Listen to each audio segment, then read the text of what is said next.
Chapter 981. Noah really wasn't very familiar with the Academy City. Originally, as students who had studied in Alicia Elven Academy for quite some time, Claire and Linley should be more familiar with the Academy City than Noah and should be leading the way for Noah. However, they didn't know if it was because something special had happened today, but the streets were unusually lively, causing the number of male passers-by to increase exponentially. This made the two young ladies completely flustered and unable to control themselves.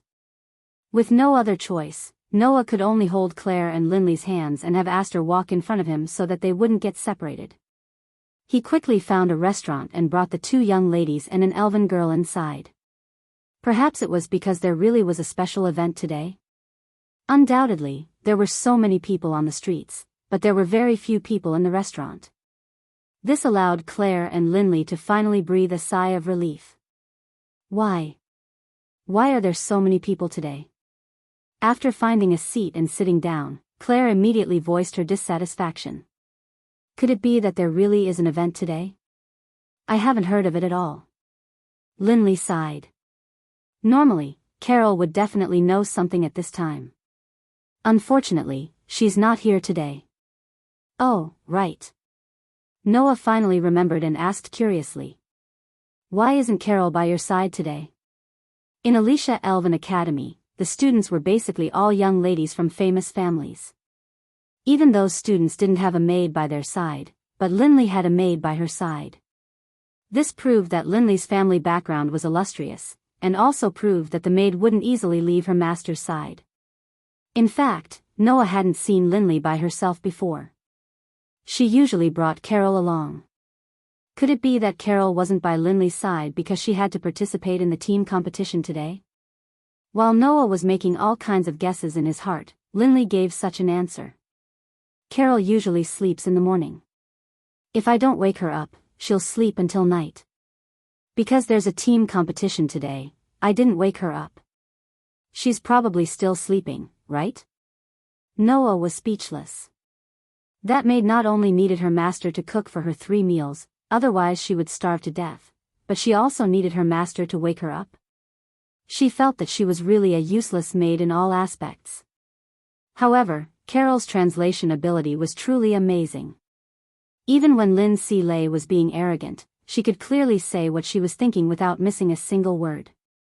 From a certain point of view, this could be considered an incredible skill, right? After getting an answer, Noah pulled out a seat and sat down. As if waiting for Noah, after Noah sat down, Aster, who had been obediently following beside Noah, quietly pulled out a seat and sat on it. She had to admit that Aster was really cute. Not only was her appearance frighteningly cute, but even her actions revealed a sense of cuteness. However, Aster was expressionless the whole time. Coupled with his cute little actions, he was really cute. Noah couldn't help but reach out his hand and rub Aster's head. Although Aster's face was still expressionless after being touched by Noah, a faint blush appeared on her pretty face as she spoke as if she was throwing a tantrum. Master, please don't be like this, sorry, it's because Aster is too cute. Noah smiled teasingly. What? Could it be that Aster hates this? Please. Please don't tease me. Aster was a little bashful. That look made this cute elf girl even more adorable. Thus, Noah touched her even more happily. Although Aster said that, she didn't reject Noah's touch. Obviously, she didn't dislike Noah's intimacy. This made Claire and Lin Si Lei cast indignant gazes at Noah. It feels like you really love Aster, undoubtedly, you weren't this gentle even when you were with us, Noah's hand movements paused slightly as he spoke helplessly. Who said that? Didn't I hold your hands just now because I was afraid you would get lost? Claire and Lin Si Lei's charming faces turned red again as they turned their heads away at the same time. That's because we were afraid of getting lost. We didn't want to hold hands with you. That's right. Fine. Noah rolled his eyes. You can do whatever you want, right? What should he say? Noah should be used to interacting with these pure and innocent young ladies, right? Although it was just holding hands and they had such a big reaction, he couldn't help but complain about it. That being said, we came here to get to know each other, right? Claire coughed dryly and glared at Noah. But, what should we do exactly? Yeah. Lynn Siley twirled her hair with her fingers, looking nonchalant. Getting to know each other isn't something that can be done in one go, right? You have to let me know about you first. Noah supported his face with his hand and swept his gaze over Claire and Lynn Siley.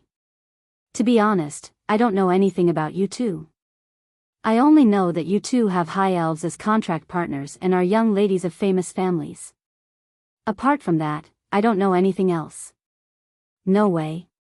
Lynn Siley was startled and said with some uncertainty.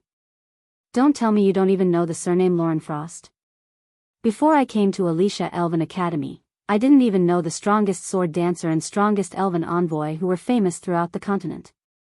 Noah looked at Lynn Siley with a smile that wasn't a smile. Do you think it's possible for me to know Lauren Frost? You. Did you come from some countryside? Lynn Siley was a bit angry. You don't even know the famous Lauren Frost family? That's unbelievable. Chapter 982. The Elf Concubine of Calamity. The citizens of the Audesia Empire gave this title to the elf concubine who betrayed the Fire Elf King. Rather than calling it a title, it was more like a curse. Lubia had betrayed the Elf King of Fire and caused the Elf King of Fire to be enraged. The Elf King of Fire had sent down heavenly fire and almost burned the entire territory of the Kingdom of Audesia to ashes.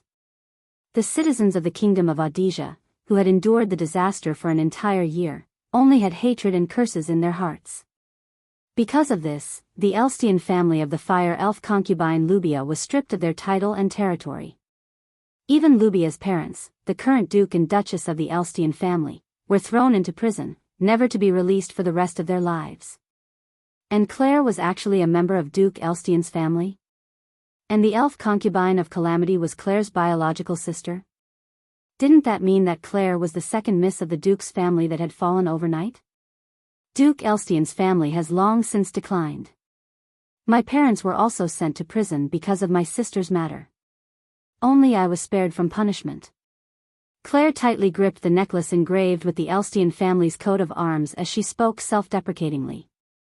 If it wasn't for the fact that I was still young at the time and the dean had done a lot of work, I would definitely have been thrown into prison like my family. As the strongest elf envoy on the continent, Grey Vath had not only won the Elven Sword Dance Festival 24 years ago, she had also made great contributions in the Lambard War that had swept through the entire continent. In addition, Grey Vath had once been the leader of the 12 Knights. In the Audesia Empire, this witch's words carried a lot of weight. Of course, no matter how much weight Grey Vath had, she couldn't protect the entire Elstian family. The only thing Grey Vath could do was protect the young Claire and introduce her to the Elven Academy. It's all thanks to the Dean that I had the chance to participate in this year's Elven Sword Dance Festival. Claire's eyes were filled with determination. If I can obtain victory in the Elven Sword Dance Festival and allow the Kingdom of Osea to receive the protection of the Elven King, then I can make up for my mistakes. Even if I can't restore the House of Duke Elstian to its former glory, my parents can still be released from prison. For this, I need great power. Claire wanted a fairy that wouldn't lose to anyone, just to obtain power. On the other hand, Claire only wanted power in order to win the Elven Sword Dance Festival. For his parents. For the sake of his family. Also. Claire bit her lips slightly, her eyes becoming uncertain. I also want to know why my sister betrayed the Elf King. The Elven envoy who won the Elven Sword Dance Festival could ask the Elven King to fulfill a wish for them. In order to find out the truth behind her sister's betrayal, Claire needed that wish. Noah also understood why the elves had looked at Claire with such disgust in the morning. It was only because Claire was the sister of the elf concubine of Calamity. It was only because Claire's family had brought them a great disaster. That was all. Therefore, there wasn't a single person in the Kingdom of Osea who didn't hate the elf concubine of Calamity. Naturally, there wasn't a single person in the Kingdom of Osea who had a good impression of the elf concubine of Calamity.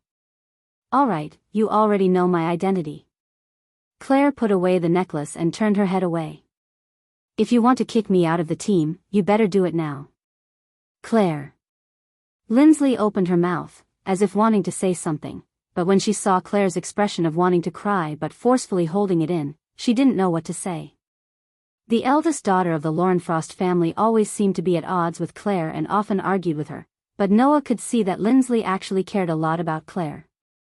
Otherwise, if she really didn't have a good relationship with Claire, Lindsley wouldn't have agreed to join Noah's team. No matter what, these two were childhood sweethearts who grew up together, weren't they? How could their relationship really be bad? Seeing Claire's nervous expression as if she was waiting for a trial, Noah couldn't help but laugh. Since it's like this. Noah smiled indifferently. Then let's make a decision. Claire's delicate body trembled slightly, and she even closed her eyes. Obviously, this girl was actually very afraid that Noah would kick her out of the team. After all, as the younger sister of the elf concubine of Calamity, if she was kicked out of the team by Noah, there might really be no one in the Elven Academy who would team up with her. At that time, Claire, who couldn't gather 5 teammates, would naturally miss the opportunity to perform the elven sword dance, and her biggest wish would be completely crushed. Wait. Lindsley finally couldn't help but speak. I think, however, before Lindsley could finish speaking, she was interrupted by Noah. Although I'm the team leader of this team, I've never thought of being a dictator. Naturally, I'll have to listen to the opinions of the team members when it comes to retrenchment. Noah coughed deliberately and said with a straight face. Let's start voting now. Regarding the matter of kicking Claire out of the team, feel free to raise any ideas.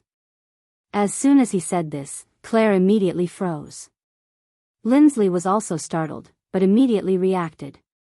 She also coughed, crossed her arms, and said insincerely. Ma, although I personally feel that it's a bit inappropriate to be in the same team as a strong opponent like Claire, in terms of strength, this fire cat is still a bit strong. If she stays, our chances of winning will be a bit higher. In other words, Lindsley is in favor of Claire staying? Noah nodded as if he had taken an opinion, then looked at Aster. Aster, what do you think?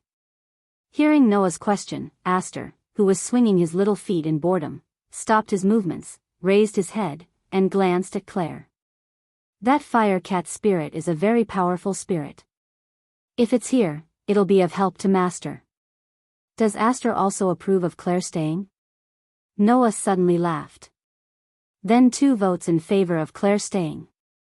Even if I were to oppose, it wouldn't matter, right? Only now did Claire react.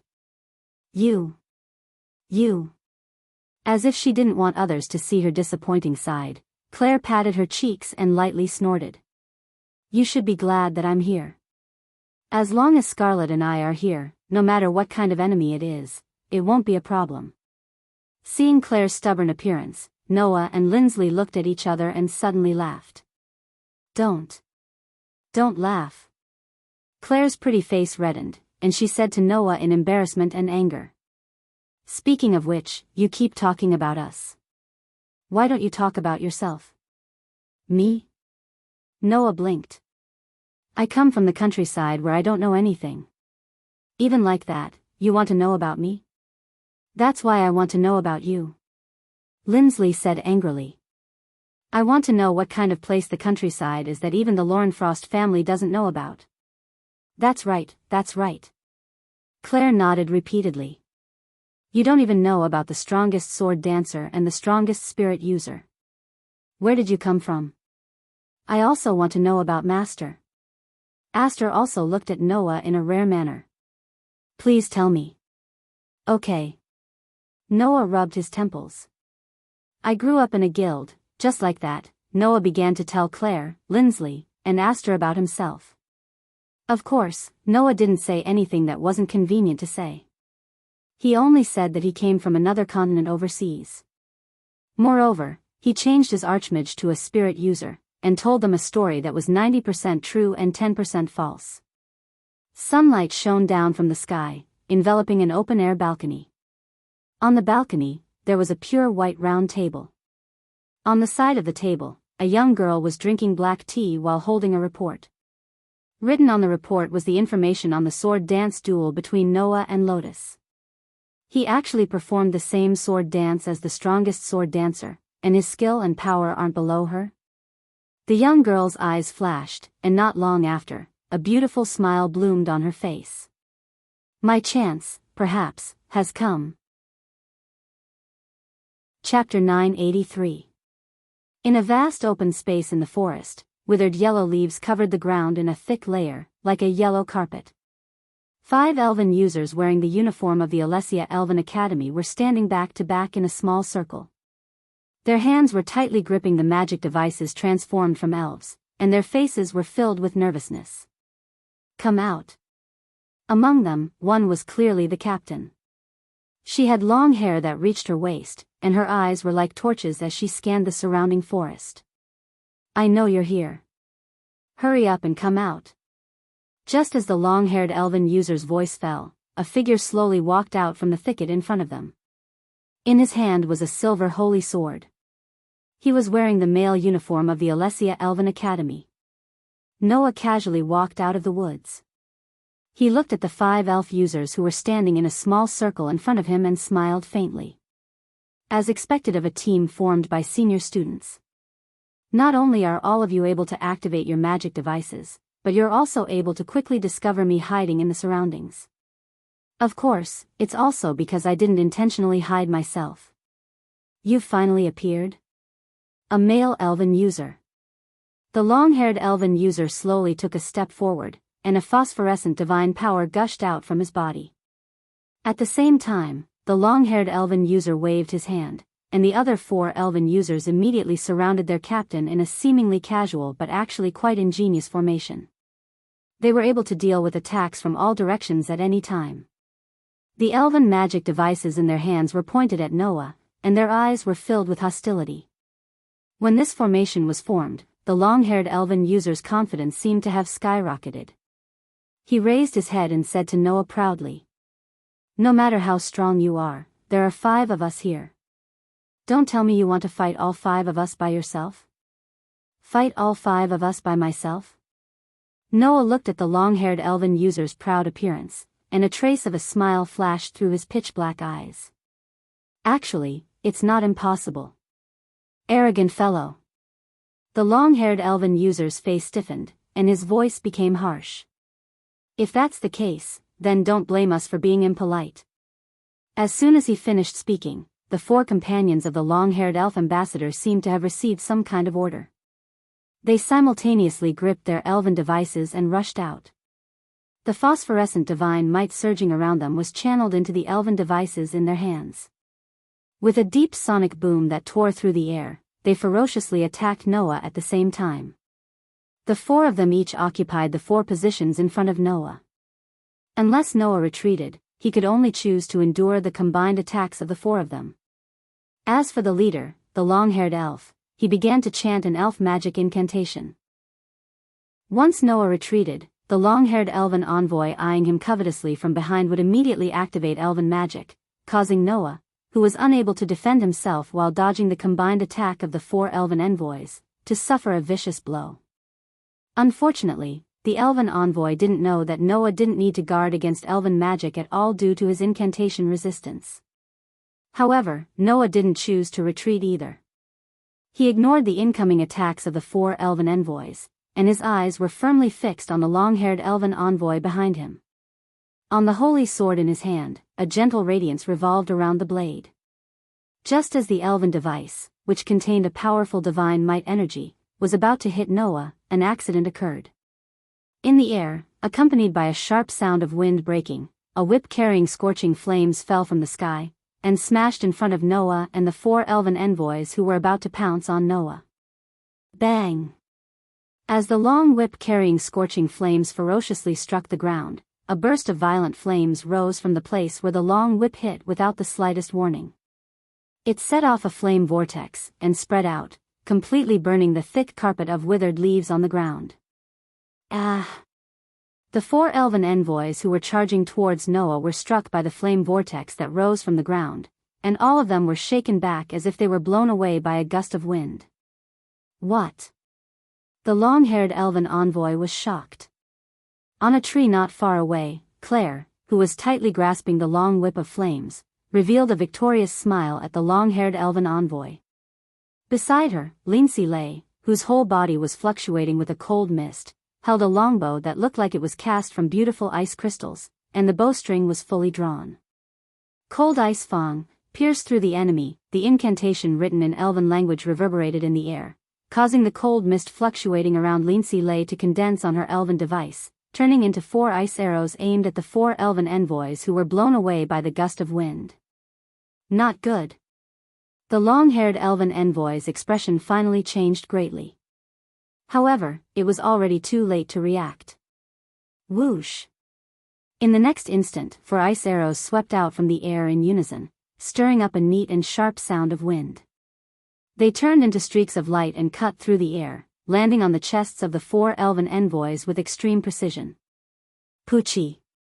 Without any suspense, the 4 ice arrows directly pierced through the chests of the 4 elven envoys, causing them to let out a muffled groan.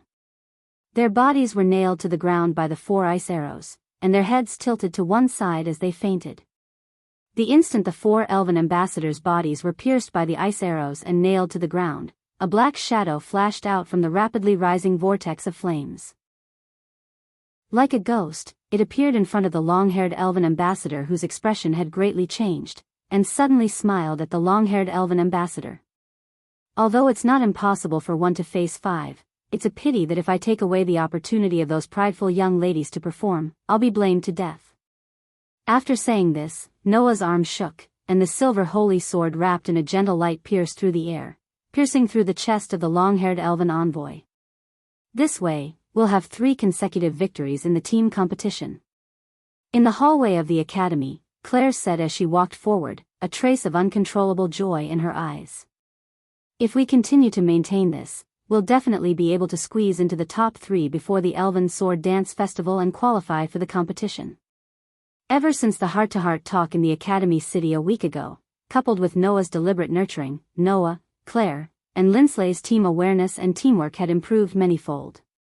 Now, Noah didn't need to use much of his strength at all. He only needed to use strength similar to ordinary elven envoys to cooperate with Claire and Linsley. Even the top 10 teams of the Elven Academy wouldn't have a hard time winning. After all, although Claire and Linsley were both lower-grade students, their grades and strength weren't inferior to the upper-grade students, and even surpassed them. Moreover, their contracted elves were high-grade elves that ordinary elven envoys couldn't have. Their strength could be imagined. To be honest, Noah hadn't thought that Claire and Linsley's strength would be stronger than the majority of the upper-grade students. Previously, the only reason he'd invited Claire and Linsley to join the team was because these 2 young ladies had interacted with Noah before. Now, Noah knew that he'd found a treasure. As long as they were properly nurtured, Claire and Linsley would definitely become outstanding elven envoys that could be put on the stage.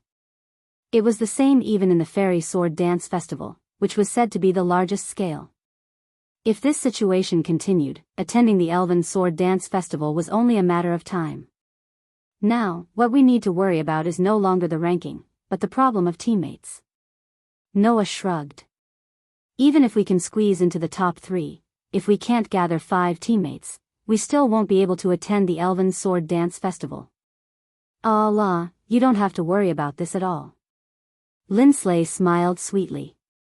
As long as we can squeeze into the top 3, there will be plenty of people who will want to join our team. As they chatted and laughed, the group arrived in front of a bulletin board. Chapter 984.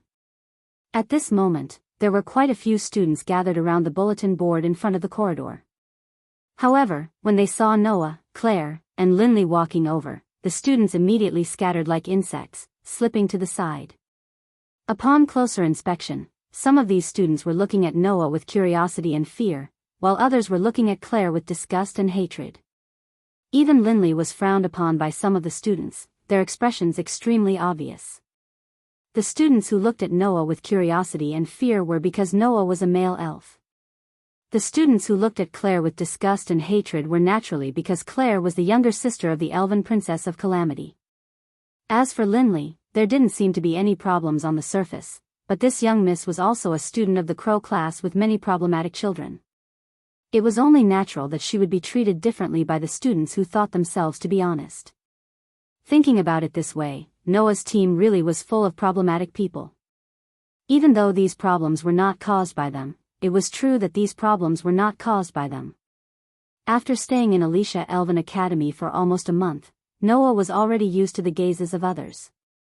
Don't be fooled by the fact that the students kept a respectful distance from Noah. In fact, there were also bold witches who were curious about Noah because he was a male elf. At least, ever since he started participating in the Academy's group matches and appeared in the sights of the students, Noah would occasionally find pink envelopes filled with letters and strange gifts and snacks in places he passed by. Many times, Noah didn't know whether to laugh or cry. Even Noah was used to it, not to mention Claire and Linley, who had been in the academy for a longer time. At that moment, the three of them arrived in front of the bulletin board under the gazes of others as if nothing had happened. On the bulletin board set up on the walls of the corridor, there were many things that the students needed to pay attention to. For example, important matters and notices related to the Elven Sword Dance Festival. For example, the date of the group match arranged by the Academy and the name list of both sides. Another example was that the Academy's rankings were also set up here for the students to find their own rankings.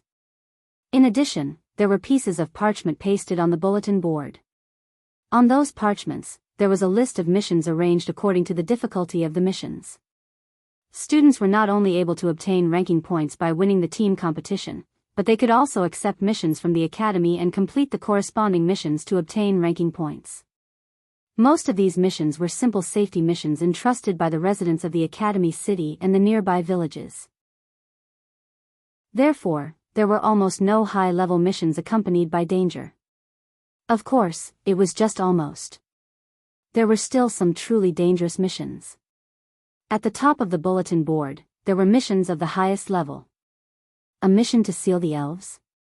Linley saw the mission at the top of the notice board at first glance, and said eagerly, "Linley, shouldn't we also complete some high-level missions?" Noah, Claire, and Linley's team had only been formed a week ago.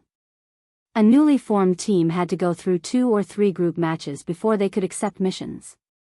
Otherwise, without a certain amount of combat experience, the Academy wouldn't dare to let the students go out alone to carry out missions, and return with a bloody head or even their lives lost. Within this week, Noah's team had gone through a total of 3 group matches. In the first match, Noah completely crushed his opponents and won. In the second match, Linley and Linley both won with active performances. In the third round, the 3 of them finally looked like they were fighting as a team. With excellent teamwork, they obtained victory.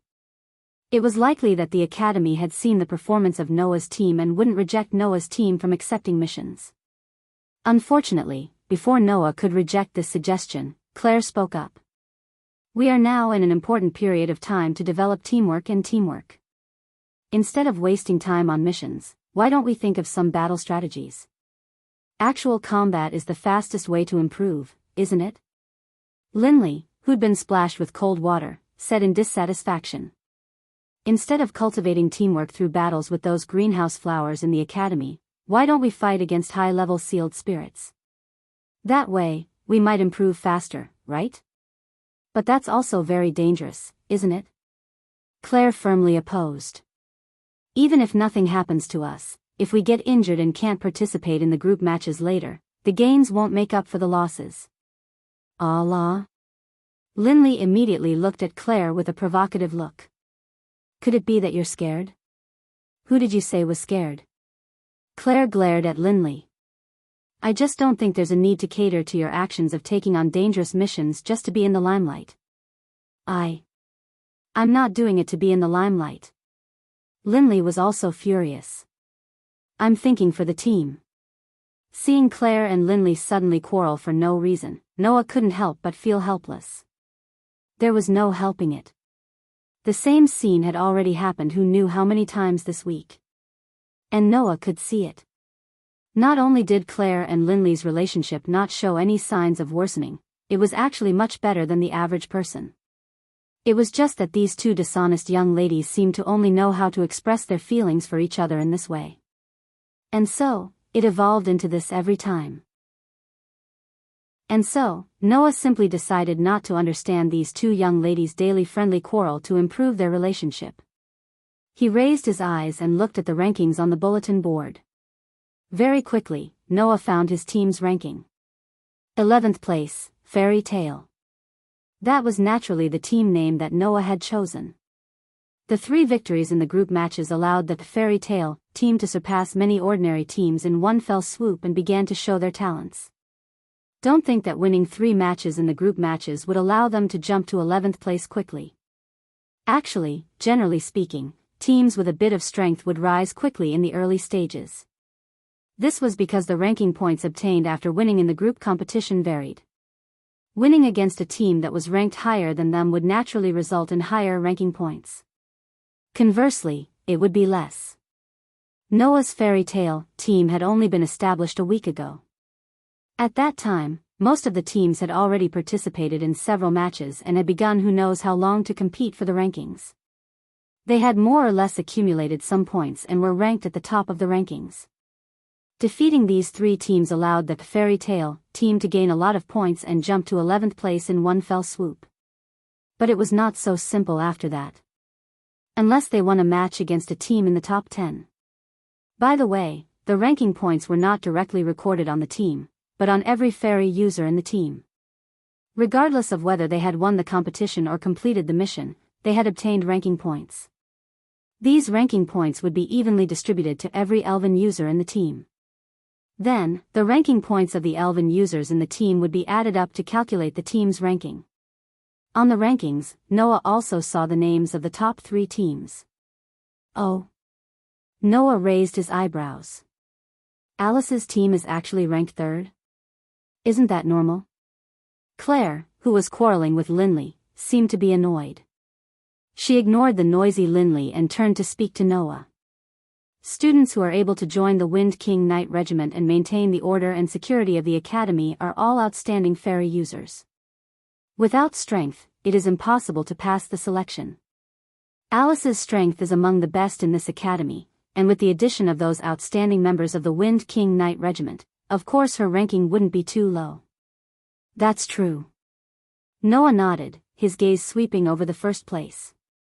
But when Noah saw the name of the first place, Noah was stunned. Versilia Eva Farangelto? Noah was stunned for 2 reasons. One was that the name of the first place was actually not the name of the team, but a person's name.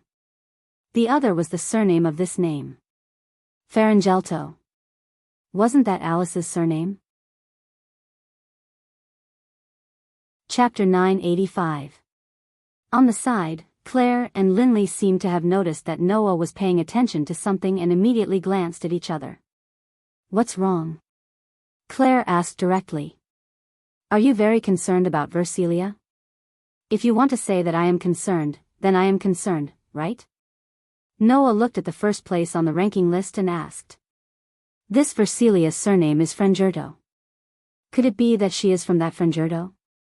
In this week, although Noah couldn't say that he completely understood this world, he had at least grasped some information about the family backgrounds of those close to him. Claire, for example, was a descendant of the already declining Duke Elstian family. Linley was from the Lorenfrost family, a famous family with a long history. They had lived in the ice border for a long time, but in terms of status, they weren't inferior to the Duke Elstian family at all. As for Alice, her Frangelto family was a famous family of the martial arts faction. Not only had the Frangerto family occupied an extremely high position in the military of the Empire for generations, but the current Duke Frangerto was also the chief military advisor of the Empire. He had been very active in the Lambard War and was regarded as a hero of the Empire. His status wasn't lower than that of Grey and Vaz at all.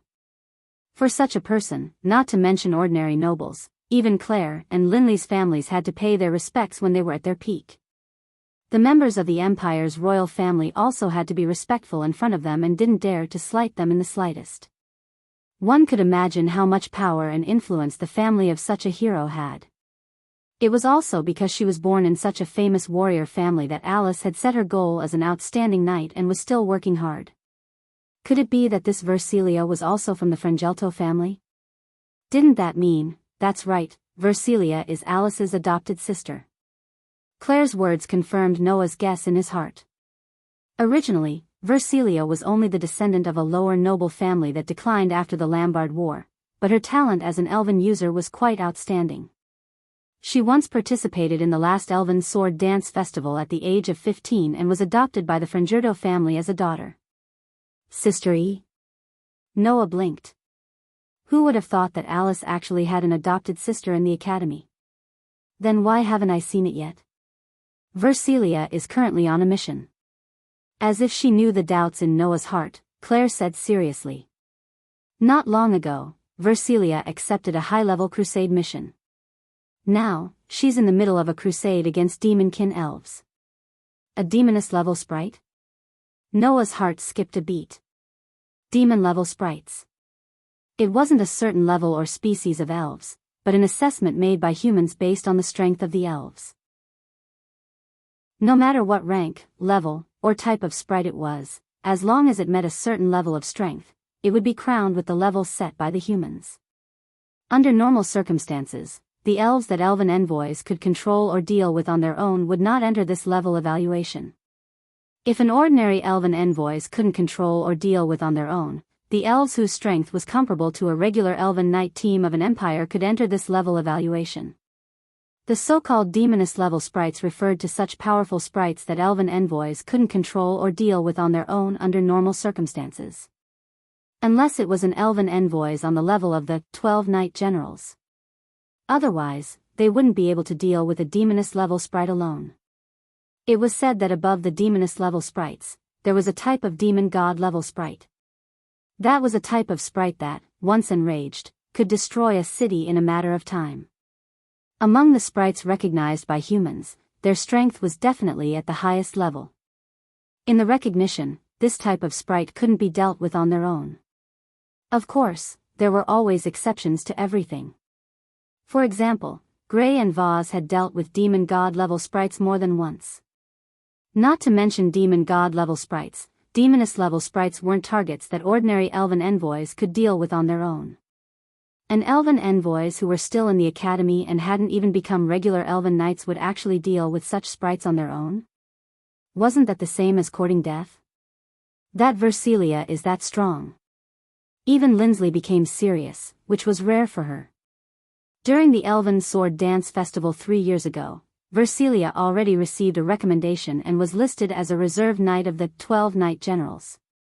As long as she is willing to serve the Empire, she can become a member of the 12 knight generals at any time after she graduates.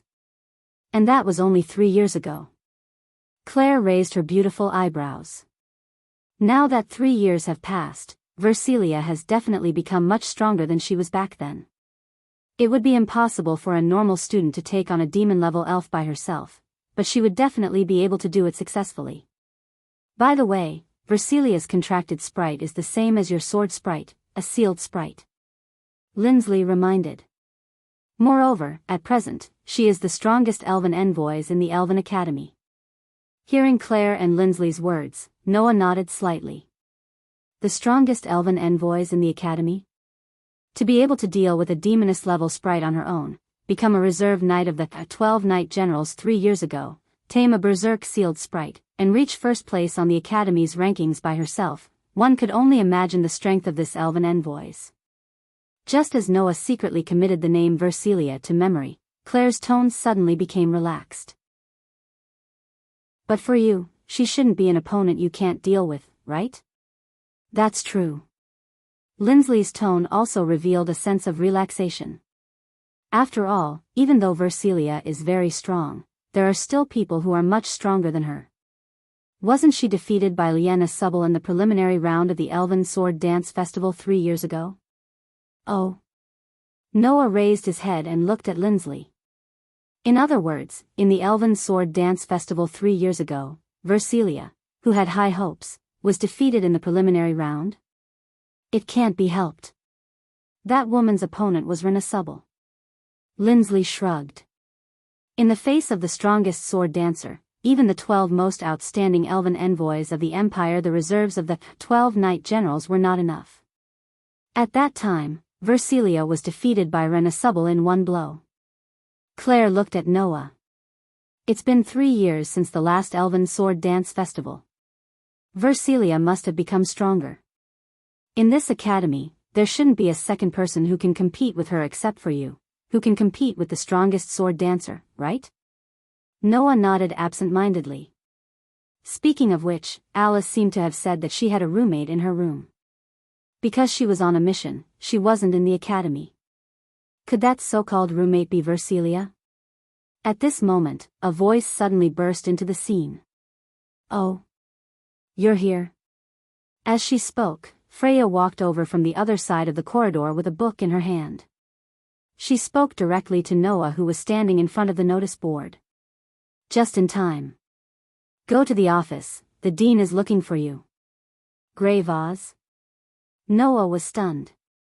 At the same time, in a corner of the academy city, the highest-ranking dark elf wearing a dark-colored robe appeared quietly. You're finally here? The one who spoke was not the dark elf girl, but a youth. A youth with dark skin, dark red hair, and bright red runes all over his body. Let's get to the point. The youth stared at the dark elf's beautiful face. The male elven envoy who is the Demon King's successor is in that academy, right? I never said that he is the Demon King's successor. Lastia pursed her lips and smiled. I only said that there is a male elven envoy in that academy. That's enough. A cruel smile appeared on the youth's face. As a male elven envoy, let me show him who is worthy of the title of Demon King. Chapter 986. After parting ways with Claire and Linley, Noah went straight to the dean's office. Why are you looking for me at this time? Ever since Noah was able to use the elf device the moment he summoned Aster, Gray and Vath had never looked for Noah alone. According to Gray and Vath, whether it was the sword dance or the elf user, she had taught Noah everything she could. She didn't teach him anything else.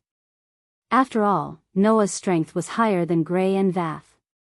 What Gray and Vath could teach Noah, other than the sword dance and the elf user that Noah didn't know, she couldn't teach him anything else even if she wanted to. Therefore, Gray and Vath only taught Noah the basic sword dance and the elf user. She also taught Noah the absolute sword skills that belonged to the highest level of the sword dance. The rest was up to Noah to figure out, so as not to limit Noah's possibilities since he was already stronger than Gray and Vath. Don't tell me that the witch will suddenly attack when I go over. Noah took out a weapon from the back of his uniform. It was a short sword that was similar in size to a dagger. Upon closer inspection, it was a miniature version of the Demon Slayer. In fact, it was indeed the genuine Demon Slayer. It was just that the holy sword that had once killed the Demon King had shrunk in size and was being carried by Noah. Aster has worked hard enough in the team competition. That's why I wanted him to transform into this form and have a good rest. Noah held the short sword that the Demon Slayer had transformed into and smiled helplessly. If possible, I really don't want to wake Aster up. If Aster didn't wake up, then the short sword in Noah's hand wouldn't be able to compete with the highest level of noble phantasm. It would even be relatively weak compared to normal weapons. Of course, if Noah imbued it with holy aura, Aster would immediately sense it and wake up to unleash the true power of the Demon Slayer. However, Aster was resting now. Noah really didn't want to wake her up because of the witch's prank. After putting the short sword that Aster had transformed into back to his waist, he put down his uniform and covered it. Noah came to the dean's office and knocked twice. Not long after, a calm and deep voice sounded from inside. Come in. Noah opened the door and walked into the dean's office. However, at the next moment, the scene that appeared in front of Noah made him feel a little surprised. Because in the office, there wasn't only Gray and Vaz alone. In front of the luxurious desk that Gray and Vaz used, a girl was standing there. As Noah came in, she turned around and looked into Noah's eyes. It was a young girl with long, beautiful purple hair wearing a black dress. Her appearance revealed a mature charm and a stunning feeling. The girl's eyes were the same color as her hair. There was a hint of watery feeling in her eyes. She had an outstanding temperament and an elegant aura. The first impression that she gave was basically the same as Lindsley. She looked like a noble lady who had an amazing upbringing since she was young. However, Noah didn't know if it was an illusion. Noah felt that in front of him, this girl with an elegant temperament, there seemed to be a hint of mischievousness in the depths of her eyes. This proved that this girl didn't seem to follow the rules as strictly as she looked on the surface. It was unknown if she had sensed Noah's thoughts, but the girl only smiled sweetly and placed her hands behind her back. She bent down slightly and raised her eyes slightly, allowing her gaze to look at Noah from bottom to top. It was quite an adorable sight. "You're that rumored male elf user, right?" With a clear voice like a water droplet, the girl tilted her head and looked at Noah curiously. "It doesn't seem to be as exaggerated as the rumors. You're actually quite good-looking, right?" "Rumors? Don't tell me it's the rumor of having multiple heads, multiple arms, and multiple legs?" Noah thought of that rumor as if his stomach was hurting. He smiled bitterly at the girl. "If it's possible, can you please not look at me with the description of the rumors?" Noah could imagine how exaggerated the rumors would be with his special identity. Therefore, it was best not to ask this question here. As long as she didn't treat him as the description of the rumors, Noah would be satisfied. However, the girl looked straight at Noah, and the smile on her face became more or less thought-provoking. "Then, could it be that the rumor about you being able to compete with the strongest sword dancer is false?" Hearing this, Noah didn't know how to respond to the girl's words. Hee. The girl pursed her lips and smiled. "It seems that this rumor isn't false." Perhaps feeling that the time had come, Gray and Vath spoke at the right time. "Let me introduce you." After speaking, Gray and Vath looked at Noah. "The one in front of you is the second princess of the Austrian Empire, Faena Rheodesia. I'm Faena Rheodesia, who is about to transfer to this academy." The girl called Faena by Gray and Vath lifted her skirt and bowed to Noah. "You can just call me Faena." However, Noah was more or less speechless. The second princess of the Austrian Empire? In other words, this young lady wasn't a noble's daughter, but a real princess? This was the first time Noah saw a real princess. Seeing Noah's surprised expression, Faena smiled indifferently and said, "Don't be a stranger. After I chose to enter this academy, it's equivalent to me giving up my identity as the second princess. Therefore, you can just treat me as an ordinary transfer student." Hearing Faena's words, Noah couldn't help but recall. Although there were many large and small countries in this world, these countries only dominated the continent at best and did not dominate the world. The one who truly reigned at the top of this world was not the emperor of any country, but the king of elves who managed the elements of this world. In front of the elven king, the emperor was just a mortal. As long as the elven king showed a little mercy, the country where the emperor lived would have good weather and the country would be prosperous. On the contrary, as long as the elven king was angry, even the most powerful country would be destroyed in an instant. Because of this, all princesses who were born in the royal family would be targeted by the country to serve the elven concubines of the 5 elven kings. They would receive the necessary training in the institution that specialized in cultivating elven concubines, the Divine Ritual Institute. If Faena was really a princess, she should have entered the Divine Parliament to cultivate instead of coming here to study as an elven concubine. 4 years ago, after the elven concubine of Calamity who betrayed the Fire Elven King disappeared, in order to appease the Elven King's anger, the Audesia Empire elected an excellent witch concubine to replace the former elven concubine and inherit the position of elven concubine, Grey Vath suddenly said. At that time, the one who was elected was the second princess of the empire, Princess Faena. However, I didn't choose to become the elven concubine.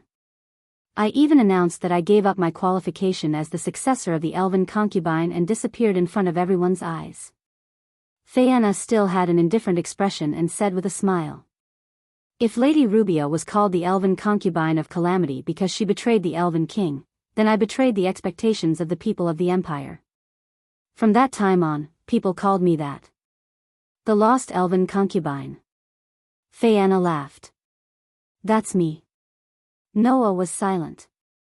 Why didn't Phaeana become the elven concubine? Becoming the elven concubine who served the elven king was a supreme status. Even the emperor had to lower his head. However, Rubia betrayed the elven king, and Phaeana rejected the position of elven concubine. It was really puzzling. There must be a reason behind this, right? However, that wasn't something Noah could ask about. At least, not now. Chapter 987. Second Princess. Alessia Elven Academy, Mole's dormitory. In a room, Alice looked at Phaeana with a shocked expression. When she came back to her senses, she immediately knelt on one knee and lowered her head. Please forgive my rudeness, Your Highness. I am Alice Farangelto, and I offer my greetings to you. I know you, Duke Farangelto's granddaughter, right? Phaeana didn't act like a princess at all. Instead, she smiled casually. Please don't be so polite. Although I am a princess, I am only a princess in name.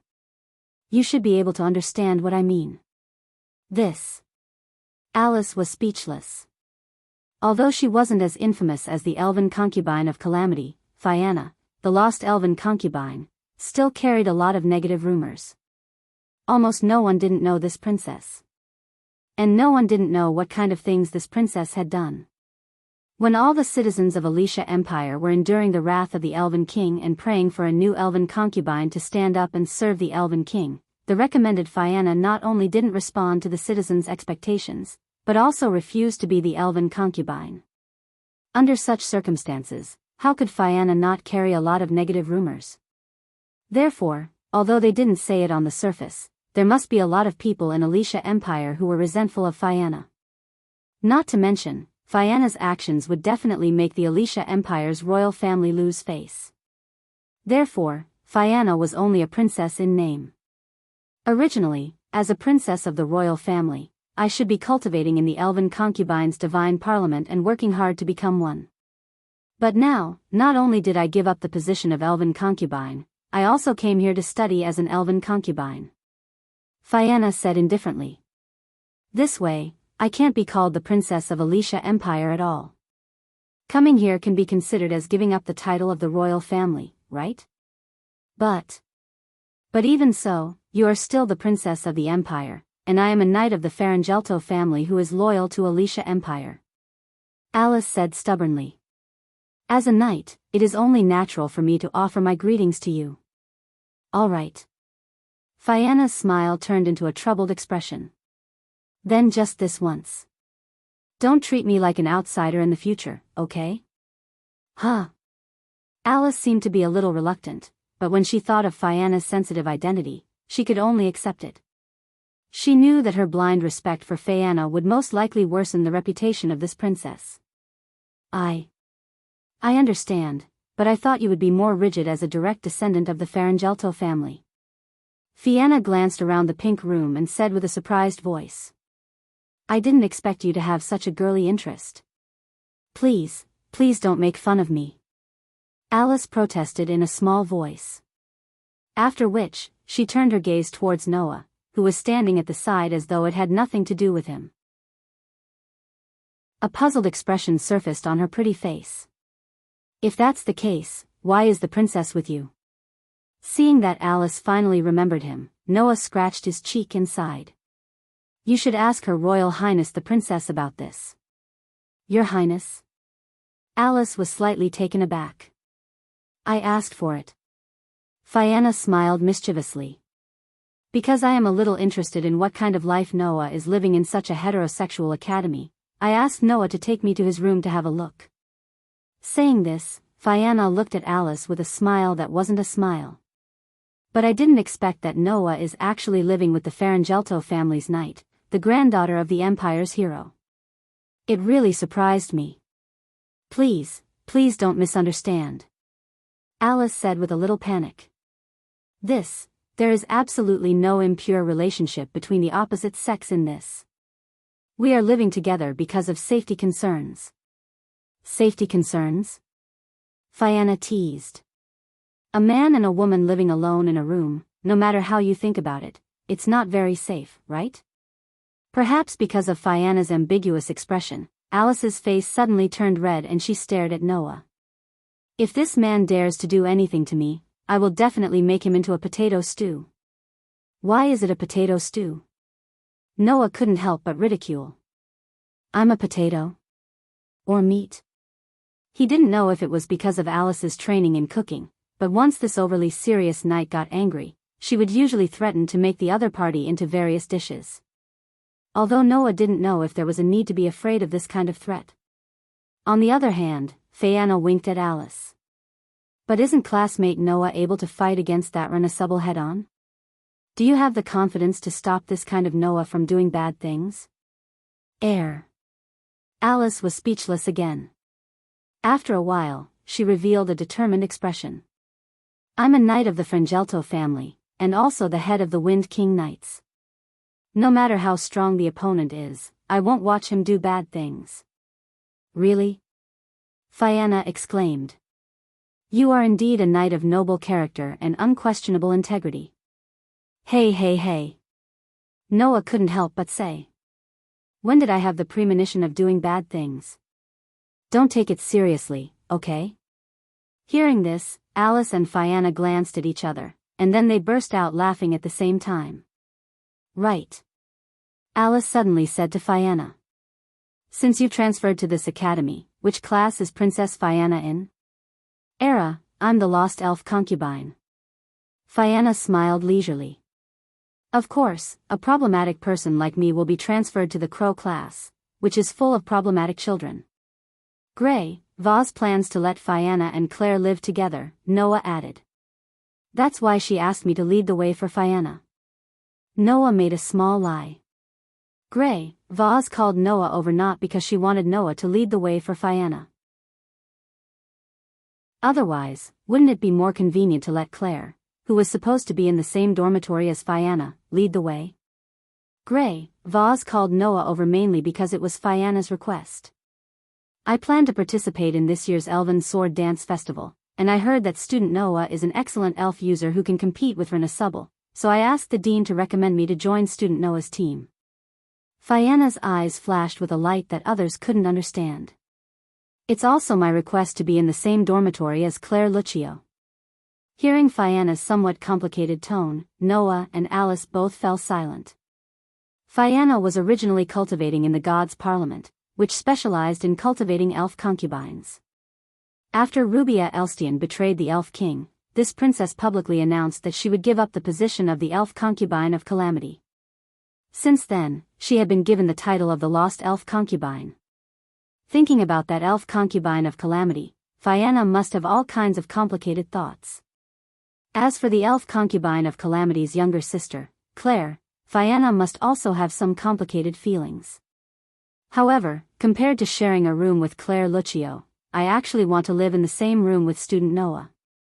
Fianna suddenly changed the topic, and with a gorgeous smile, she moved closer to Noah. How about we apply for a new dormitory from the dean and live together? Huh? Noah almost choked.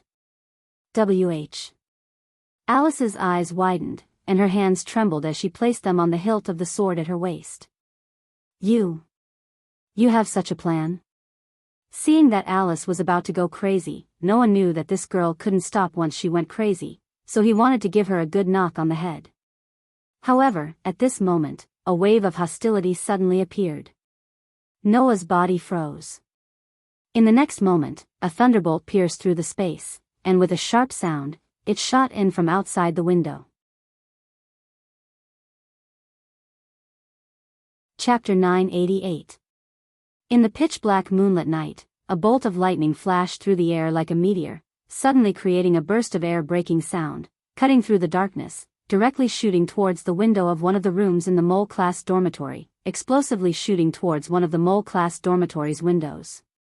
However, when the lightning that was shooting towards one of the windows of the dormitory of the mole class hit the inside of the room, before it could touch the window of the room, a cold light shot out from the window of the room as if it was going to meet the lightning that was shooting towards it. Upon closer inspection, the body of the cold light was actually an ordinary knight's sword. Bang! Along with a loud explosion, the knight's sword that shot out from the room collided with the lightning bolt, setting off a strong gust of wind. Immediately after, the bolt of lightning that collided with the knight's sword disappeared. The knight's sword was also shaken into a pile of powder by the bolt of lightning and scattered down from the sky. Witnessing this scene with his own eyes, in the quiet moonlit night, a black shadow flashed out from the thicket in the courtyard. The tip of his foot lightly tapped on a tree branch and his figure gracefully flew up to a statue in the middle of a fountain in the courtyard in front of the mole dormitory. He slightly raised his eyes and shot his gaze towards the room. Quite capable, it would be boring if you didn't do this. After the black shadow finished his words, in just a moment, another black shadow shot out from the room that was targeted by the bolt of lightning. After a few leaps, he steadily landed on a tree not far from the fountain in front of the mole dormitory and looked towards the attacker in a black robe. Two pairs of eyes suddenly collided in the dark night as if sparks had been ignited. The surrounding atmosphere suddenly became extremely dangerous. The person who had come was naturally Noah. After sensing the hostility, Noah reacted in time and without hesitation, he snatched the knight's sword from Alice's waist and threw it out of the room. Coincidentally, the knight's sword that was thrown out by Noah accurately collided with the lightning bolts that came out of nowhere and neutralized the merciless attack.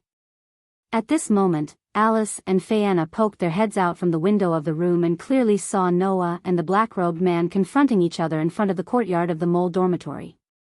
What happened? Fayanna asked in surprise.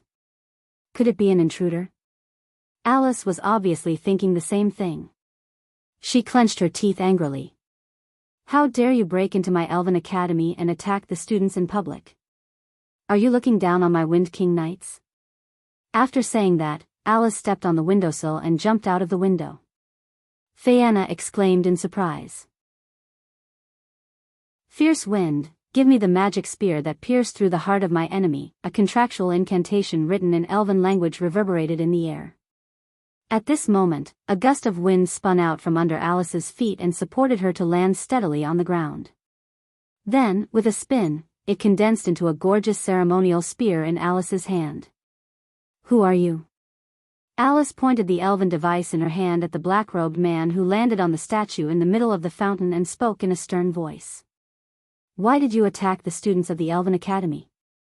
Hearing Alice's question, the black-robed man slightly moved his head and looked down at Alice condescendingly. After a while, he spat out some words of contempt.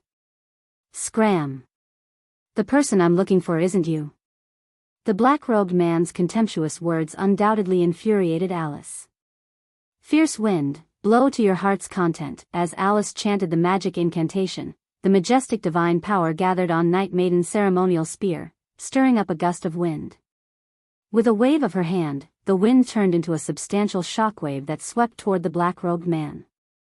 The howling wind caused the ground and air to tremble as it surged toward the black-robed man like a raging wave. I believe that even Witch G, who is also an elven envoy like Alice, would be unable to get up from the ground after being hit by such a powerful attack, right? However, facing the howling wind, the black-robed man's mouth that was hidden under his robe curved up in a sinister arc as he raised one of his hands. If one looked closely, they would be able to see that. The hand that was raised from under the black robe was covered with bright red lines. Appear. Mirror elf. When this voice came from the black-robed man's mouth, one of the bright red patterns that covered his arms suddenly lit up. Suddenly, the air in front of the black-robed man suddenly distorted as if it was spitting out something, and a huge round mirror appeared in front of the black-robed man. The round mirror wasn't a weapon or a prop, but an elf. Moreover, it was an elf that had the ability to reflect elemental attacks. The gust of wind that swept over directly landed on the mirror elf, but in a tremor, it was reflected back. It rubbed against the atmosphere, stirring up bursts of sand and dust, and enveloped Alice, who couldn't react in time. Facing the gust of wind that was reflected back, before Alice could react, a figure suddenly appeared in front of her. He didn't use any powerful weapons. Nor did he use any amazing abilities. Noah just stretched out his hand toward the gust of wind that swept toward him. The next moment, the gust of wind that fell on Noah suddenly stagnated, shook violently, and dissipated as if it was annihilated. Noah. Noah? Alice finally reacted. You step back first, Alice. Noah looked straight at the black-robed man and narrowed his eyes. Are you here for me? Correct. The black-robed man grinned. After all, you're a male elf user like me. A male elf user like me? Alice, who was behind Noah, was stunned. A male elf user like you? Fianna, who poked her head out of the window, was stunned. A male elf user like you? Even Noah was slightly stunned as he stared at the black-robed man. The black-robed man slowly took off the black robe that covered his body. At this moment, Noah clearly heard Alice and Fianna's gasps. Because the person who threw away the black robe and exposed his full face under the moonlight was an unexpected person. His brown skin was covered with bright red lines, and even his face was engraved with tattoos. Instead of saying that his short hair was red, it would be more accurate to say that it was a dark red. Just like that, the other party stared at Noah with a pair of red eyes like a tiger eyeing its prey. There was an arrogant and unruly smile on its face. It was a man. How come? Alice exclaimed in shock. Undoubtedly, he just used an elf. A male elf user? Fianna's face was full of astonishment. Besides Noah, there are other male elf users? Not to mention Alice and Fianna, even Noah's pupils constricted. Lestia had said that male elves had never existed. The reason why Demon King Solomon was able to become an elf envoy despite being a male was because he had inherited the power of the Dark Elf King. The reason why Noah could become an elven envoy was because the mana source in his body had the ability to absorb other types of energy and transform them into this energy source. This allowed Noah to possess divine might and be able to enslave elves. That was how he became an elven envoy. Now, the power of the Dark Elf King had been inherited by Lotus because of the world fragment. It was impossible for this person to have an energy source that could transform into any energy like Noah. However, this person was indeed a male and enslave elves. This was a fact. In other words, this person was very likely to be a true male elf user. Noah stared at the man with an arrogant smile on his face and asked. You, who are you? I'm Geo Inzak. The dark-skinned young man introduced himself. The successor of the Demon King. After saying that, the male elf user who called himself Geo reached out his hand toward Noah. Show yourself. Fong Elf. One of the bright red lines on the male elf user's hand lit up again. Chapter 989. Appear. Fanged Wolf Spirit. A dazzling flash of light blossomed from a bright red pattern on Geo's arm. It was like a burst of lightning that burst out in all directions. However, the dazzling light that burst out in all directions didn't disappear. Instead, it gathered in front of Geo and transformed into a ferocious wolf spirit that looked like a golden wolf made of lightning. Wadash. Seeing this, Alice and Fianna were both shocked. Undoubtedly, Geo had just used the magic mirror spirit that could reflect elemental attacks. Now, he actually summoned a fanged wolf spirit? This male elf user who came out of nowhere was actually a dual contractor. Roar dash. While Alice and Fianna were shocked, the fanged wolf spirit roared angrily. Its four limbs tightened and bounced. Like a bullet that was shot out of a barrel, it charged in the direction of Noah against the strong wind. Although Noah was a little surprised, at the same time, he sneered in his heart. The fanged wolf spirit that was charging at Noah seemed to be a middle-rank elf. However, for some reason, its ferocious appearance and ferocious attack gave off a very stiff feeling. It didn't even seem to be able to exert its full strength. A dual contract would cause the elves to affect each other, resulting in an imbalance in the divine power of the elf user. Not only would he be unable to control the elves freely, but he might also be unable to summon the elves. Although Geo had successfully summoned the mirror spirit and the fanged wolf spirit, it seemed that he was unable to unleash the full power of the fanged wolf spirit and the mirror spirit.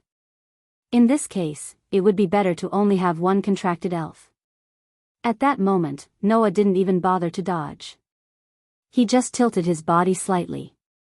Swoosh! The fanged wolf spirit that was charging at Noah suddenly bit the air with its sharp teeth. Who dash! A fist carrying an astonishing force came explosively from the side of the fanged wolf elf who was in the air, heavily smashing into the back of the fanged wolf elf. Bang dash! It was just a simple punch. Amidst the muffled sound, this simple punch blasted apart the wolf-shaped spirit that seemed to be composed of lightning. It exploded into sparks and dissipated into the air. A middle-rank elf who couldn't even use his original strength? A sprite of this level wasn't even qualified for Noah to awaken Aster. However, in the next moment, Noah was truly shocked. Show yourself. Geo didn't care about the fanged wolf spirit that had been punched by Noah. Instead, he revealed a sadistic smile and aimed his palm at Noah. Magic Light Fairy. Among the bright red tattoos on Geo's arm, another one suddenly lit up. Wang!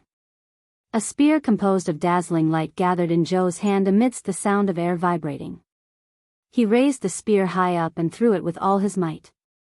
It turned into a flash of light and shot towards Noah. A third sprite? Noah was truly surprised.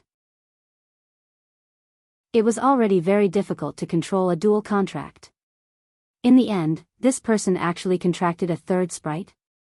In this case, how could this guy who called himself Geo still control sprites? Even when he had two sprites, he couldn't fully utilize their strength. Under such circumstances, contracting a third sprite would definitely cause the divine might to be completely unbalanced and unusable. Noah didn't have time to think too much. He stared at the spear of light that was shooting towards him, and with a turn of his body, one of his legs whipped forward like a fierce whip amidst the whistling wind. Bang dash! As expected, the spear of light that was shot out was directly blown up by Noah's kick. Once again, it turned into an explosion of light and was annihilated in the air. At this moment, a black shadow suddenly appeared under Noah and imprinted an arrogant and unruly face into Noah's eyes. Show yourself. Sword Sprite. A familiar light flashed from another bright red pattern on Geo's arm. A simple and unadorned sword suddenly appeared in Geo's hand. He tightly grasped it and swung it, cutting through the air and chopping towards Noah's head. Be careful! Alice and Fianna cried out in alarm. However, even without Alice and Fianna's warning, Noah, who had the most outstanding sensing ability, would never be ambushed. Clink! With a crisp sound, the long sword transformed from the sword sprite was clamped between two of Noah's fingers, stopping in midair. Oh! Geo tried to pull the weapon in his hand but couldn't make it move at all. He looked at Noah with surprise and mockery. You do have some strength. No wonder you can compete with Liana Subble in a sword dance. Ignoring Geo's mockery and surprise, Noah tightly clamped Geo's sword sprite with two fingers and looked into Geo's eyes as he said coldly, Fourth sprite. The fourth sprite. You've contracted so many sprites, yet you're still able to summon them and use them in battle. That's pretty good. Although the dual contract would cause the fairies to affect each other and cause an imbalance in the divine aura, greatly reducing the fairies' power and making it impossible for them to be summoned, there was no lack of talented fairies in this world. Being able to freely command two sprites under the condition of concluding a dual contract, and being able to fully display the power of the two sprites to the sprite user, that also existed. However, a triple contract was too rare. Quadruple contracts were almost impossible to completely control the sprites. However, Geo used 4 sprites in total. Although each sprite wasn't very strong and couldn't fully utilize their power, with such a large number of contracted sprites, just by complementing each other's weaknesses, the sprite user's battle power would greatly increase. This male sprite user who came out of nowhere had such an ability. Huh. There's nothing to be surprised about, right? Geo continuously exerted force on the sword sprite in his hand and the corner of his mouth cracked into an arrogant smile. Demon King Solomon can control the 72 pillar sprites. Geo's words made Noah frown. At this moment, Noah noticed a problem. Every time Geo used a sprite, a bright red pattern on his body would light up. The bright red patterns on Gio's body had been engraved all over his body and there was no way to count them. Thinking of this, Noah said in surprise. Could it be, didn't I say it before? Gio sneered. I'm the successor of the Demon King. After speaking, Gio threw away the weapon in his hand and jumped away. Show yourself. Wind Sprite. A violent whirlwind with Gio as the center suddenly shook and expanded in all directions. In an instant, it attacked Noah, who wasn't too far away from Gio. Alice, who wasn't too far away, was suddenly hit by the violent whirlwind and was directly sent flying. Noah, on the other hand, stood firm in the midst of the gale. His uniform fluttered in the wind, and his bangs swayed with all his might. However, it could not block Noah's gaze that was beginning to turn cold. Then, such a sentence reverberated from the center of the hurricane-like violent whirlwind and clearly drilled into everyone's ears. The successor of the Demon King? Who are you trying to fool? The moment the words fell, Noah's feet suddenly landed in the violent whirlwind. With a muffled bang, he turned into an arrow that left the bow and rushed out of the eye of the hurricane against the raging violent whirlwind. He flashed in front of the retreating Gio. Gio didn't even have the chance to react before a punch with astonishing force suddenly imprinted on his chest. Bang! With a muffled sound, Gio's body flew backward and heavily smashed into the ground not far away. Do you deserve to be called the Demon King? Looking at Gio, who fell to the ground, Noah curled his lips and smiled. If the Demon King is as easy to deal with as you, I don't have to worry about how to deal with the strongest sword dancer. The Demon King referred to the elf envoy who inherited the power of the Dark Elf King. If the Elf King's power was only at this level, Noah really didn't have to worry about it. Chapter 990. King Solomon was an elven envoy who had inherited the power of the Dark Elven King. According to Losti, the power that King Solomon had inherited from the Dark Elven King had awakened in an incomplete form. It devoured Solomon, the first male elven envoy in history, and turned him into a lump of resentment. Even in this incomplete state of awakening, Solomon still had the ability to bring calamitous terror to the entire continent. One could only imagine how powerful the Elven King was. No matter how many elves Gio could summon, if he only had this level of power, not to mention the successor of the Demon King, even Gray and Vath could easily take him down. More importantly, Noah had already met the true successor of the Demon King, and he had even faced him. Therefore, Noah didn't believe Gio's words at all. Moreover, Noah also noticed something very strange. Logically speaking, even if the level and power of the elves aren't very high, it would still take a lot of divine power to summon 4 or 5 elves in a row. Noah looked straight at Gio. But, from the beginning to the end, you've only been summoning elves, and there wasn't a single trace of divine might on you. That was too strange. Divine might was the energy that elven envoys had to consume when using the power of elves. Whether it was summoning elves, enslaving elves, summoning elves, turning elves into elven devices, or using elven magic, it would consume divine might. However, from the beginning to the end, Gio had been able to summon elves without using any divine might at all. It didn't seem like an elven envoy was summoning elves, and it didn't seem like an elven envoy was summoning elves. Elven envoys could also summon other elves, but they still had to form a contract with a specific elven envoy. That was because elven envoys and contracted elves were partners who had formed an unbreakable symbiotic relationship with each other. If the contract was exchanged, not only would the elven envoy obtain the ability to use elven magic, but the elven envoy would also be able to summon elves to his side anytime and anywhere. When the elven envoy grew, the contracted elves would also grow accordingly. If the contract was not exchanged, not only would the sprite not be able to grow, it would also be unable to fully unleash the power of the sprite and control it freely. Therefore, even if they could enslave other fairies, the elven envoy would still enter into a contract with one of them. That wasn't just because of the relationship between the elf user and the contracted elf being able to grow together. In battle, the divine aura energy of the elf master and the contracted elf master could even combine with each other to unleash a power that was greater than 1 + 1. Just like Noah and Aster. Only when one had a contract with a spirit could one display the true power of a spirit user. You didn't even use your divine power from the beginning to the end, but you were able to summon spirits and use them in battle. Does that mean you don't need to use divine power to summon contracted spirits? Noah looked at Geo, who had a terrible expression on his face. Can I assume that you're simply using other means to release the spirits that don't belong to you? Lying on the ground and clutching his chest, Geo's expression changed. It can't be. Fianna, who poked her head out of Alice's room, exclaimed in shock. In other words, those spirits aren't contracted to him at all? He's simply releasing the spirits? Alice, who had been sent flying by the storm earlier, asked with uncertainty as she floated in mid-air with the help of her elven magic. Could it be that those spirits are all sealed spirits? At first, Noah thought that the bright red patterns that covered Geo's body were the imprints of his spirits. However, if Geo didn't have any divine power at all, and didn't enter into a contract with any spirits, those bright red patterns couldn't be the imprints of the spirits. In that case, the only explanation was that those bright red patterns were merely a seal. It was used to seal sprites and simply release them, creating the illusion that multiple sprites were being controlled. In that case, Geo wasn't even an elf envoy, let alone a demon king. Impossible.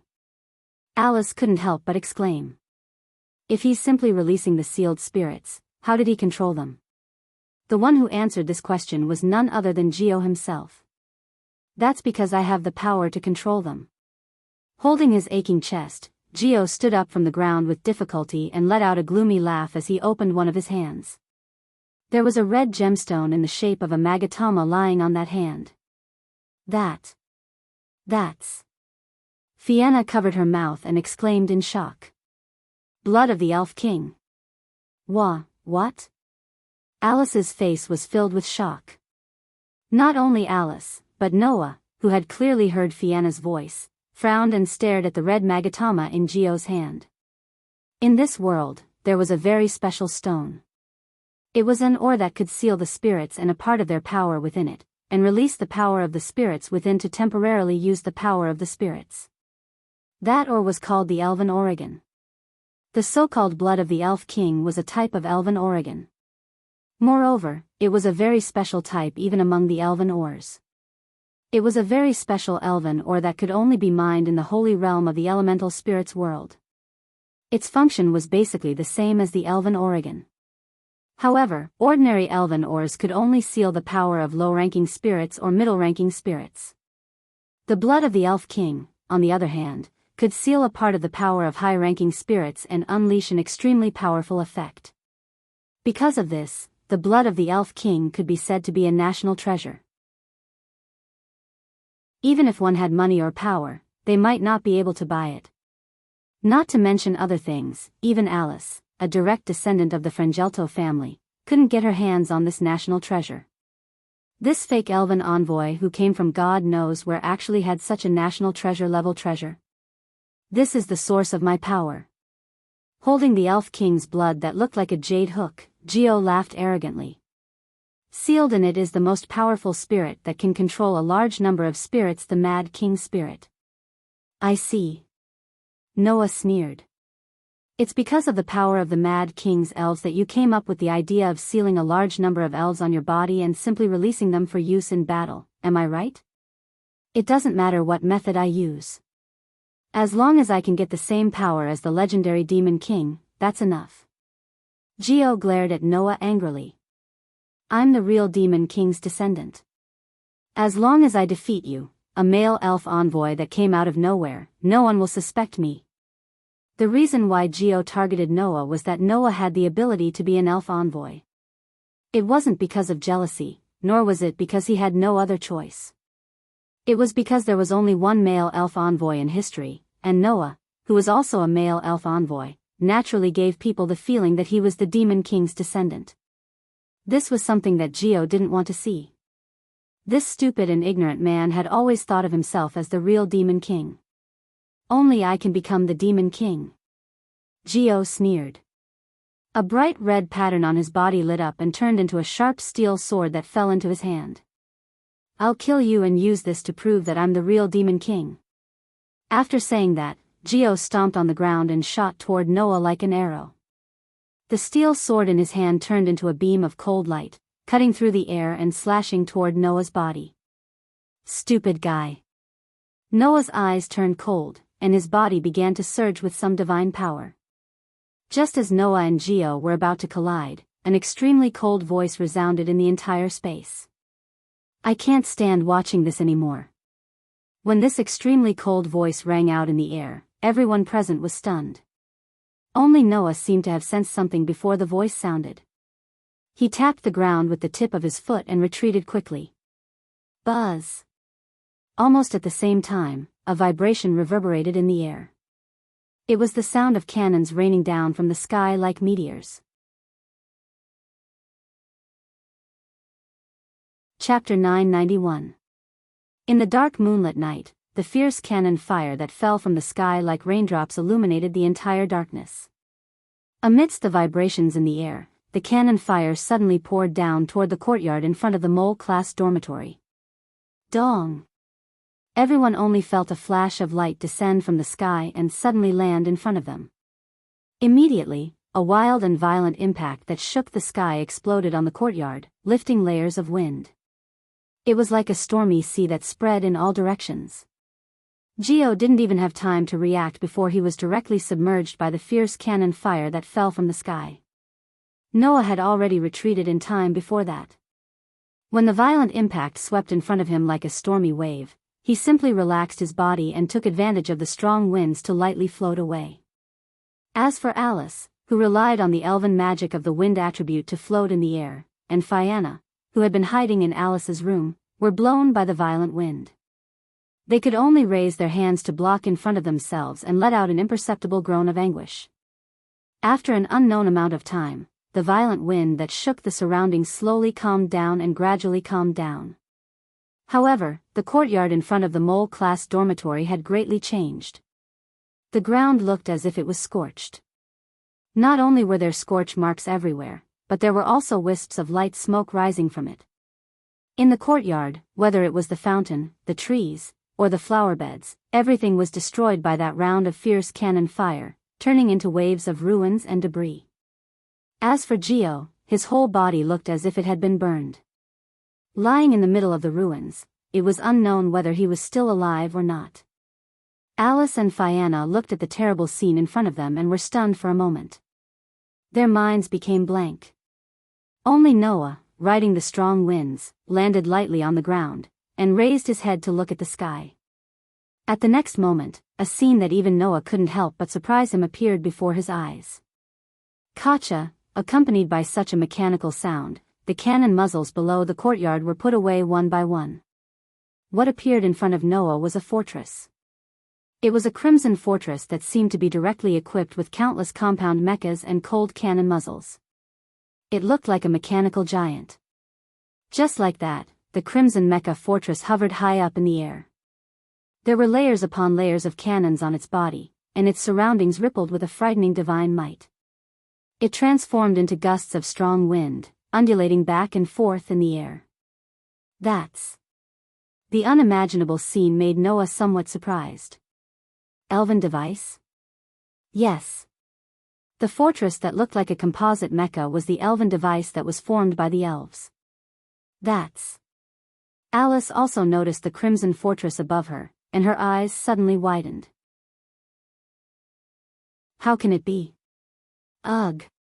Even Fianna took a step back because of the unimaginable scene, and a look of fear appeared on her face. Under such circumstances, a chilling voice that could penetrate one's heart. In the time that I wasn't here, has the Alicia Elven Academy become a place that people of this level can casually invade? As soon as his voice trailed off, a burst of dazzling light flashed from the fortress with layers upon layers of composite mechas in the sky. The entire fortress turned into a burst of light, then exploded and disappeared. What replaced it was a young girl. She was wearing a cold light armor with a cape on her back. She had light golden hair that reached her waist, and her entire body emitted a cold feeling. Seeing this young girl, Alice's hand that was holding onto the elven device tightened. She couldn't help but call out softly. Big sister, big sister. Noah's heart skipped a beat. Big sister? This girl is Alice's big sister? Doesn't that mean, Versilia Eva Faringalto? Fianna seemed to have recognized her as well, and she murmured. 3 years ago, she attended the Elven Sword Dance Festival at the age of 15 and was recommended as a candidate for the 12 Nights. She is the adopted daughter of the Faringelto family of the Silent Fortress, is that her? Noah looked at Versilia, who was floating in the air, and his eyes flashed. 3 years ago at the Elven Sword Dance Festival, she was defeated by Renasubble in one hit. She was the strongest elven envoy in the academy who occupied the first place on the academy rankings by herself. Under the gazes of Noah, Alice, and Fianna, Versilia's cape fluttered in the wind. She slowly descended to the ground. After a while, with the powerful sound of metal boots landing on the ground, she landed in the messy courtyard. In front of Versilia, Geo was lying on the ground as if he had been burned. A fake elven envoy who used the power of the Elven King's blood to enslave elves? Versilia glanced at Geo, who was lying on the ground, and then turned her head to look at Alice. She spoke coldly. You can't even deal with this kind of trash. Alice, are you worthy of being a knight of the Faringelto family? Alice couldn't help but stiffen under Versilia's cold gaze. Her face paled, but she gritted her teeth and looked straight at Versilia. Sister, why are you here? The strongest elven envoy in the Elven Academy, Alice's adopted sister, who was also known as the Silent Fortress. Recently, she should have accepted the high-level mission of annihilating the demon elves and left the academy. In terms of time, even if Versilia could annihilate the demon elves by herself, she shouldn't have been able to complete it so quickly. But now, Versilia had suddenly appeared in the academy. It's nothing. I just heard some unexpected news and sped up the mission, so I rushed back overnight. Versilia's face was cold, but her tone had changed slightly. Let me ask you, Alice. Did Liana Subble really come to the academy? Hearing Versilia's words, everyone who knew about Versilia immediately understood what was going on. 3 years ago, Versilia had high hopes for her. She stepped onto the stage of the Elven Sword Dance Festival at a young age and was even chosen as a substitute for the 12 Knight Generals. However, she was defeated in the preliminary round of the Elven Sword Dance Festival. The most powerful elven maiden defeated Versilia with one strike and forced her to step down from the stage of the Elven Sword Dance Festival. Therefore, when Versilia heard that Renasubble had appeared in Alicia Elven Academy, she immediately increased the speed of her mission and even rushed back in the middle of the night. In other words, the reason why Versilia returned to the academy early was because of the appearance of the strongest sword dancer. Sister. Alice spoke in a deep voice. Lady Liana Subble did come to the Elven Academy, but she has already left. It doesn't matter. I just need to confirm the authenticity of the news that she came here. Versilia's eyes flashed with a frightening light. She turned her head and stared at Noah. However, if this news is accurate, then the news that a male elven envoy recently transferred to the Elven Academy and used the same sword dance as Liana Subble to tie with the strongest sword dancer is also true? When these words came out of Versilia's mouth, Noah felt it. He felt that Versilia was staring at him. It was the joy of a skilled hunter who had found a suitable prey and the determination to challenge a powerful opponent to prove himself. To be able to fight to a draw with Liana Subble, to be honest, I really don't want to believe such nonsense, because no one understands her strength better than I do. Versilia slowly raised her hand in Noah's direction. So, you must prove your strength to me, male elven envoy. As she spoke, a vast amount of divine might gathered in Versilia's hand like a dense fog. Elder sister. Alice was shocked. Even Fianna almost cried out in surprise. However, just as Versilia, who had gathered her divine power, was about to launch an attack, Noah smiled. There was no trace of a smile in his laughter. Both of you are so arrogant to the point of looking for trouble. Do you really think I'm made of mud? Chapter 992. Ever since he came to this world, Noah had been met with a lot of trouble for no reason. Not to mention the various troubles brought about by his identity as a male elven envoy. In less than a month since he came to this world, Noah had been picked on countless times. At first, Lestia was curious about Noah and took the initiative to lead a group of magical beasts to attack the Elven Academy. According to her, she wanted to see Noah's performance. At that time, Noah tolerated it. No matter what the reason was, Noah used this opportunity to summon Aster and obtain the power of a contract with an elf. With this result, Noah pretended not to see Lestia's little prank. Then, Lotus's strongest sword dancer suddenly came to his door and attacked Noah. Her motive was similar to Lestia's, she just wanted to see Noah's strength. At that time, Noah tolerated it. After all, because of the world fragment, Lotus's entire life changed. Not only did she become the strongest sword dancer, she also inherited the power of the Dark Elf King. Her life was destined not to be peaceful. Noah had to bear this responsibility. Therefore, Noah willingly accepted Lotus's attack and didn't pursue it. And today, Geo, this fake elven envoy who came out of nowhere, came looking for Noah, and directly came for Noah. It was all because of his ridiculous identity as the Demon King's successor. From this moment on, Noah was on the verge of exploding. Noah had always been a domineering person. If others were good to Noah, then Noah would naturally be good to them. If others were bad to Noah, then Noah would only treat them in an even worse way. Previously, Lotus and Lestia were picking on him for no reason. Because of their original reasons, Noah tolerated it. But what kind of person was this Geo Inzaghi? Why did Noah have to be obedient and let them pick on him? If not for the fact that Versilia had dealt with Geo, that idiot would have had to endure all of Noah's sufferings during this period of time. But now, not only did Versilia snatch Noah's prey, but she also planned to pick a fight with Noah like the others before her. The reason was that she wanted to see Noah's strength. You want to see my strength? Like the calm before the storm, an extremely oppressive atmosphere spread out along with Noah's voice. Noah looked at Versilia, his dark eyes flashing with a cold light. Are you that curious about my strength? If you want to see it, then I don't mind letting you see it. Along with this sentence, a terrifying pressure pressed down on everyone's hearts like an invisible heavy hammer. But this time, I won't hold back. At this moment, everyone present, including Versilia, felt a palpitating pressure from Noah's words. Feeling the astonishing pressure, no one doubted it at all.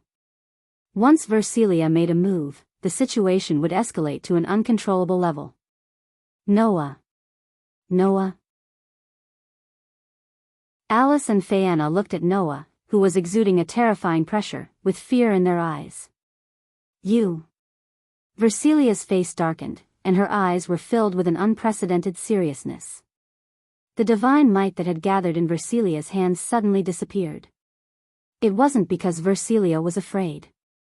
Instead, the terrifying pressure emanating from Noah's body was enough for Versilia to understand what was going on. This male elven user in front of her was definitely not someone she could easily crush. This person's strength was probably quite terrifying. Looks like the rumors aren't baseless. Versilia stared at Noah and suddenly sneered. Very well, if you really have the ability to fight Renasubble to a draw, then I'll defeat you completely and prove that I'm stronger than Renasubble. After saying that, Versilia looked around. Around her, a series of hurried footsteps could be heard. Even in the dormitory of the mole class, there was a commotion and clamor.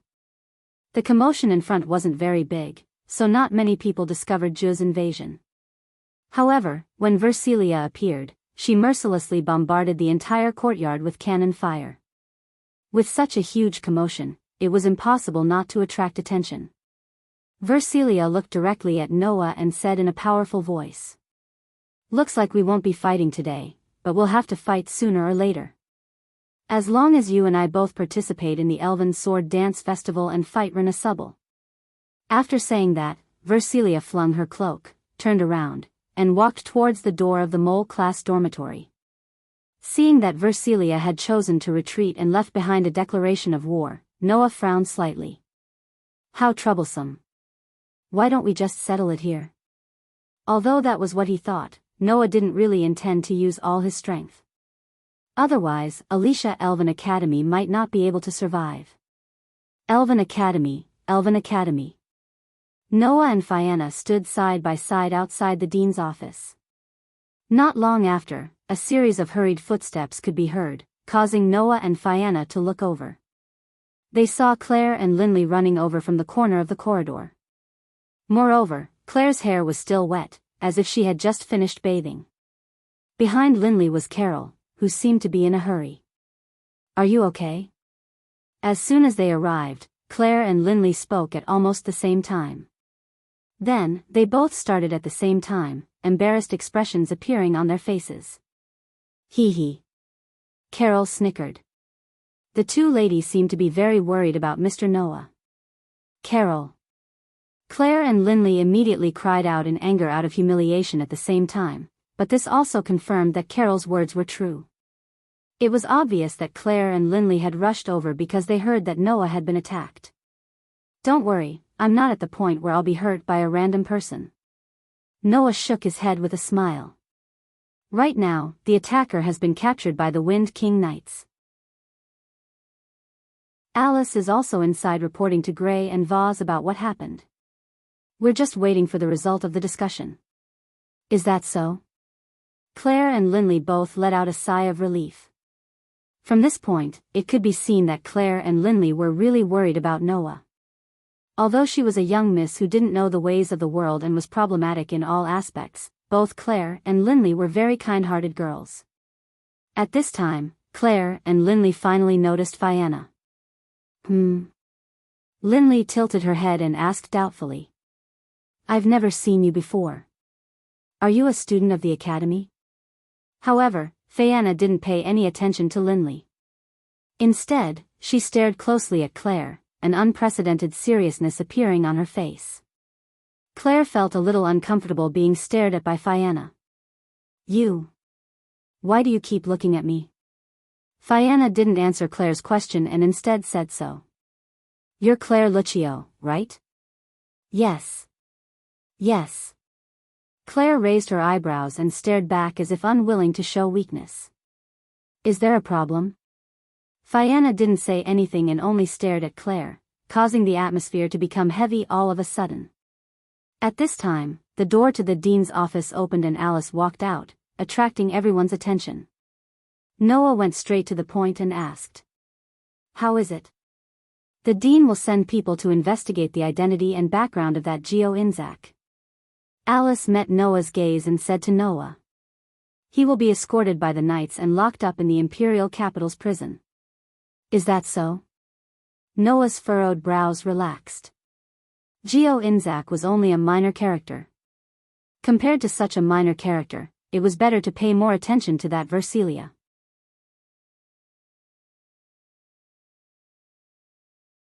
Chapter 993. Versilia is back. On the way back to the dormitory, Claire and Linley were both surprised to hear the whole story from Noah, Alice, and Fianna. "Why is that stronghold girl back?" Linley asked in confusion. Although that stronghold girl's strength should be enough to deal with a demon-level elf, it shouldn't be so fast, right? In fact, it had been almost a month since Versilia accepted the mission to slay the demon-level elves. However, it would take almost a month for her to travel from the Alicia Elven Academy to the location of the demon-level elf. Moreover, the opponent was a demon-level elf that couldn't be dealt with by anyone other than the 12 Knight Generals. It should have taken even longer to complete the mission. In the end, Versilia had shortened the time by quite a bit and returned to the Alicia Elven Academy ahead of time. It was no wonder that Claire and Linley were so surprised and confused. Alice could only shake her head and say this. Sister seemed to have heard the news that Renasubble had come to the Alicia Elven Academy. That's why she sped up the mission and rushed back overnight. Ever since the Elven Sword Dance Festival 3 years ago, Sister has always been obsessed with the strongest sword dancer. That was only natural. 3 years ago, Versilia had already been recommended as a candidate for the 12 Knight Generals. She even had the ability to step onto the stage of the Elven Sword Dance Festival at the age of 15. Her strength could be imagined. However, a powerful elven envoy like Versilia was defeated by Lotus in a single blow in the preliminary round. It was believed that anyone with a little bit of self-respect and self-confidence would become like Versilia if they were treated the same way. She rushed back as soon as she heard the news of Renasuble's appearance. Claire nodded thoughtfully. It seems that Versilia is more obsessed with Renasubble than we thought. After losing to Renasubble in one hit in the Elven Sword Dance Festival 3 years ago, Sister completely changed. Alice's voice became somewhat heavy.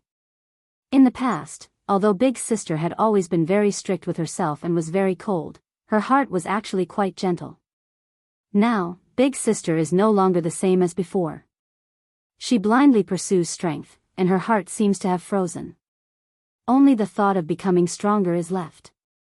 Blindly pursues power? Only has the thought of becoming stronger left? Noah glanced at Claire and said with a smile that wasn't a smile. Indeed, there are a lot of people like that recently. What? You have other intentions. Claire turned her head away awkwardly, but she was still trying to be brave. I am not like Versilia. I only want to become the champion of the Elven Sword Dance Festival. I won't be so obsessed with one person. However, even Claire herself didn't quite believe her own words. After all, Claire only wanted to become the champion of the Elven Sword Dance Festival in order to find out why her sister betrayed the Elven King. From this point of view, Claire was actually the same as Versilia. They were both obsessed with obtaining power for the sake of a certain person. Claire, who knew her own limits, hurriedly changed the topic. Right, since Alice's roommate, Versilia, has returned, then where is Noah staying now? As soon as these words came out, everyone's footsteps stopped. Including Claire herself. Originally, Claire had just said it casually. However, after thinking about it carefully, this question was indeed a problem. I almost forgot that Versilia and Alice are roommates in the same dorm. Noah smiled bitterly. In that case, I really can't stay in Alice's room anymore. Versilia was obviously someone who wouldn't allow a man to stay in her room. And Noah was still upset with Versilia for finding fault with him previously. If they met in the dormitory of the mole class, then this time, they would definitely have a big fight, right? Everyone present understood this. I was too careless. Alice was a little flustered. I actually forgot about such an important matter. It seemed that Alice couldn't accept this result. Didn't you say that the two of you staying together was only temporary? Will you think of a way to discuss this with the dean and resolve this matter? Claire asked Alice. Could it be that the problem of Noah's residence hasn't been resolved yet? Hearing this, Alice didn't know what to say. In the beginning, Alice had seriously considered the problem of Noah's residence. However, ever since Noah saved Alice from the magical beasts and performed a brilliant sword dance with Renasubble, Alice suddenly felt that living with Noah wasn't too bad. With this thought in mind, Alice gradually lost interest in this matter. She didn't think that she would have to lay her cards on the table at this time. What's wrong? Seeing that Alice's expression was a little stiff, Noah's face turned bitter. Could it be that this problem hasn't been resolved yet? Alice's expression started to become unnatural. You're still a dangerous person after all. How can I not watch over you personally? What dangerous person? Noah narrowed his eyes, looking annoyed. You can't be thinking that I'll sneak into another student's room in the middle of the night to do something despicable, right? Just in case. Alice glared at Noah. I'm the leader of the Knights Regiment. I have to be strict with myself. Even if there's only a slight possibility, I have to be vigilant against you. Noah covered his face, speechless. Hee. At this time, the silent Fianna suddenly laughed. Without any warning, Fianna suddenly reached out and hugged one of Noah's arms, leaning her whole body on it. Claire, Lindsley, and Alice were all shaken at the same time. Your Highness? Noah opened his eyes wide and said in shock. What are you playing at this time? Finally, we still have to use the plan I proposed before. Fianna laughed mischievously. Let's live together. Wah. This time, Claire, Lindsley, and Alice's expressions all froze. Seeing this, Noah suddenly had an ominous feeling in his heart. This development was a little bad. No. Sure enough, Claire, Lindsley, and Alice all loudly refuted at the same time. Not pure. Claire blushed as she shouted. It's really too impure. Looking at Claire's blushing face, Noah was certain that this girl was indulging in her own delusions of grandeur. Didn't you say that you're in the same room as Claire? Lindsley put one hand on her waist and pointed at Fianna with the other. Since you're in the same room as Claire, isn't that the same as letting Noah live with Claire? I can't accept it. Noah was sure that the reason she couldn't accept it was not that Lindsley was worried that he would do something to Claire, but that Lindsley's sense of competition for Claire had inexplicably appeared again. You want me to watch you invade another girl's room? Alice put her hand on the hilt of the sword at her waist, but there were tears in the corners of her eyes, as if she had been abandoned. I definitely won't allow it. Why did it become invading another girl's room? Undoubtedly, Noah hadn't expressed his opinion from the beginning to the end, right? Is that so?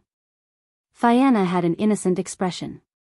Then, do you want to see our student Noah in the wilderness, being exposed to the sun and rain without even a place to stay? Claire, Lindley, and Alice were at a loss for words. Hee hee. Fianna tightly hugged Noah's hand and said with a smile. Then it's decided. Feeling the princess' soft body tightly hugging his arm, Noah really wanted to say this. I haven't even expressed my opinion yet, right? Don't make a decision on your own, okay?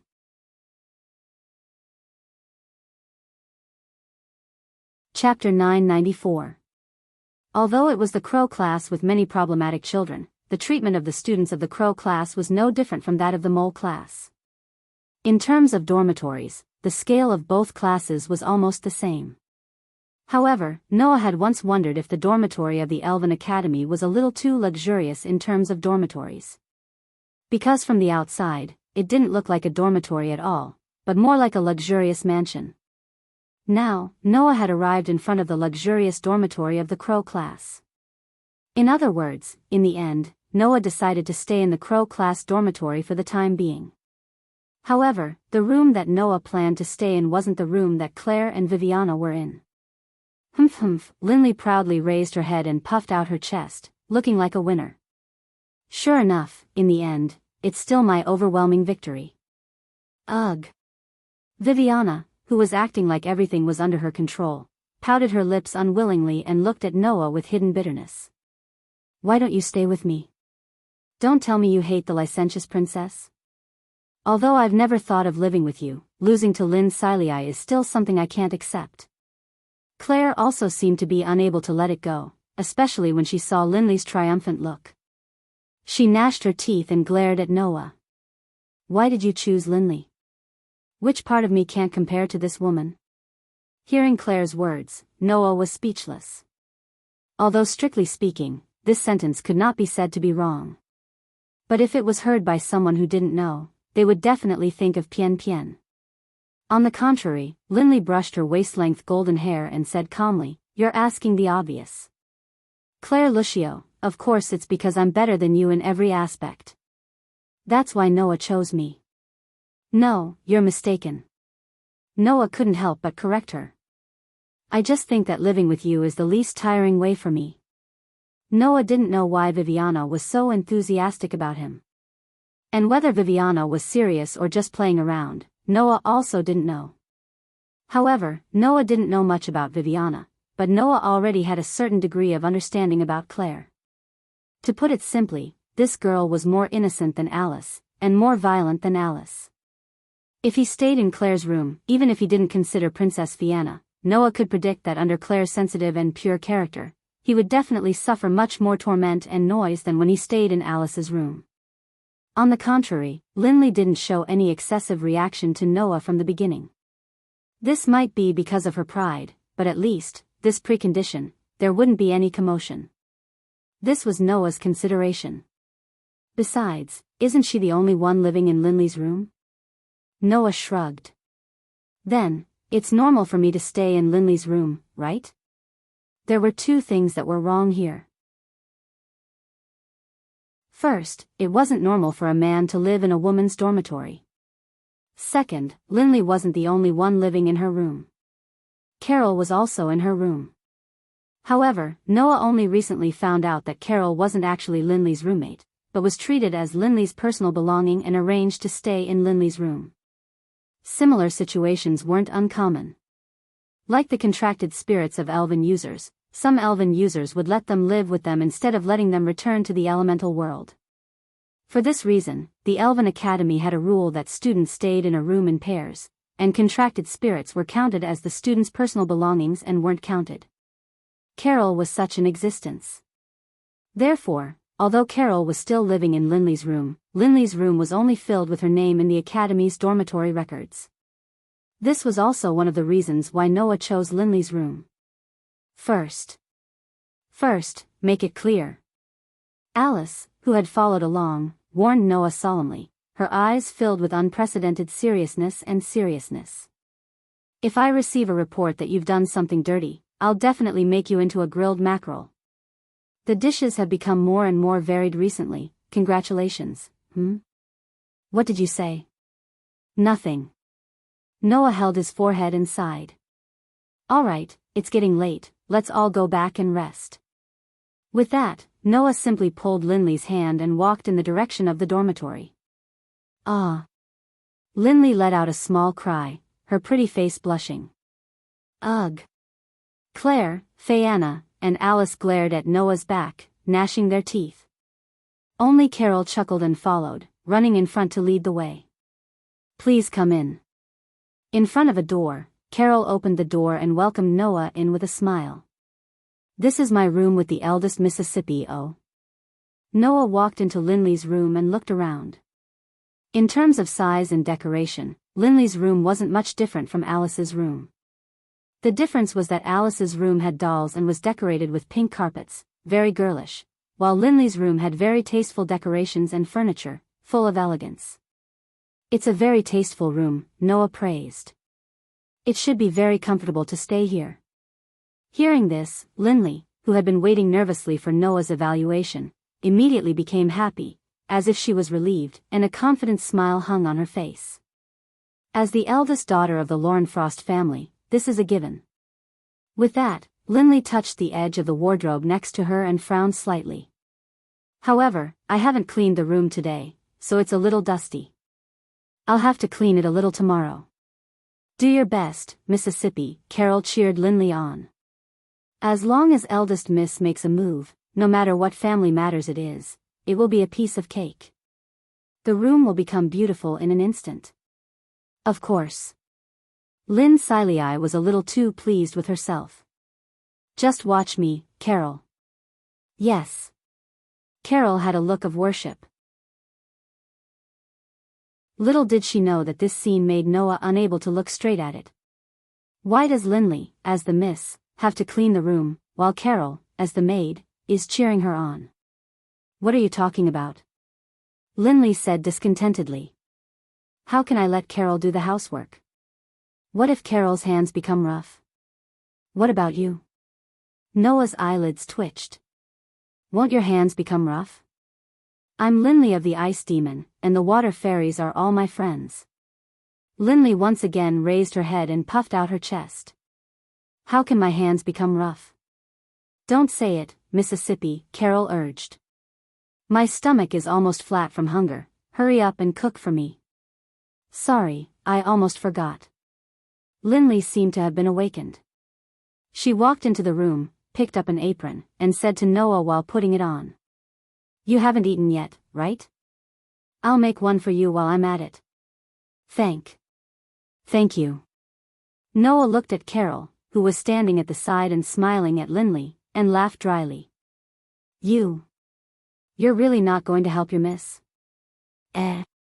Carol looked as if the sky was falling down. Why? I'm the one who wants to ask you why. Noah finally couldn't help but ridicule. You're a maid, right? Don't you have to take on work? Who said I don't? Carol's face tensed up. I'm taking on very important work. Oh? Noah asked. What is it? Carol said with a serious face. Of course it's to help the miss appraise the quality of the dishes. The corner of Noah's mouth twitched fiercely, and it was the kind that couldn't be stopped. After a long while, he turned his head and spoke as if he had given up. Is that so? That's really amazing. Really amazing. To be able to be so useless as a maid, Carol was indeed quite amazing.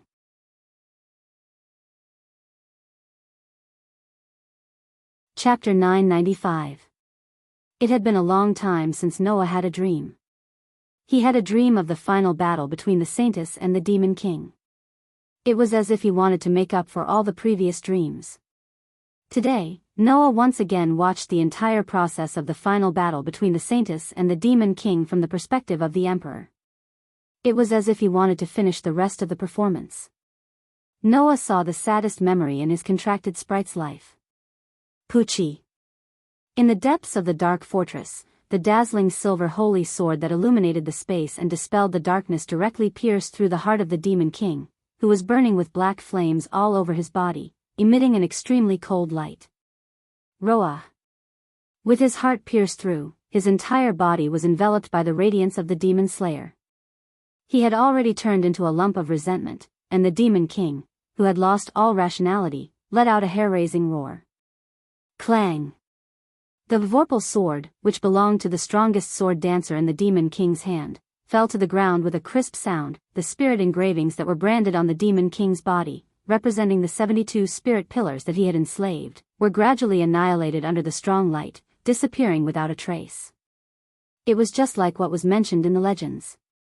The Demon Slayer, which possessed a terrifying resistance to curses that could even break the contract between spirits and spirit users, directly dispelled the contract between the Demon King and the 72 spirit pillars that he had enslaved, freeing all of the Demon King's spirits. Under this strong light, the Demon King, who was like a lump of resentment, seemed to be purified and gradually dissipated. Not long after, he completely disappeared from this world. The Saintess, Alicia, who was holding the Demon Slayer, was pale and powerless as she sat on the ground. She had a duel to the death with the Demon King who had inherited the power of the Dark Elf King. Even if the other party was just a lump of resentment that had not fully awakened, he was still a terrifying opponent. Although she did not suffer any serious injuries, Alicia's divine power had long been exhausted, and her eyes were filled with deep fatigue. Clang! The Demon Slayer, in Alicia's hand, lit up and gradually turned into a human figure amidst a burst of light particles. That was the true form of the Demon Slayer, Aster. Master. Aster looked at his master. Although his face was expressionless, there was a hint of worry in his eyes. Are you all right? Aster. Alicia turned her gaze towards her contracted spirit. Looking at the extremely cute yet emotionless face of her contracted spirit, she smiled faintly. Don't worry, I'm fine. However, not only was Aster not at ease, but his heart clenched. Alicia might not have noticed. She, who was known as the Saintess, had a sad and heartbreaking smile on her face at this moment. Master. Aster's heart began to beat faster and he couldn't help but say. Are you really all right? Alicia did not say anything else and only looked at Aster. It was as if she wanted to forever remember Aster's appearance in her heart. The smile on her face became more and more sorrowful. She looked as if she had a bad premonition, causing Aster to have an ominous premonition. Kacha, right at this moment, a strange sound came from Alicia's body. It was as if something was gradually condensing.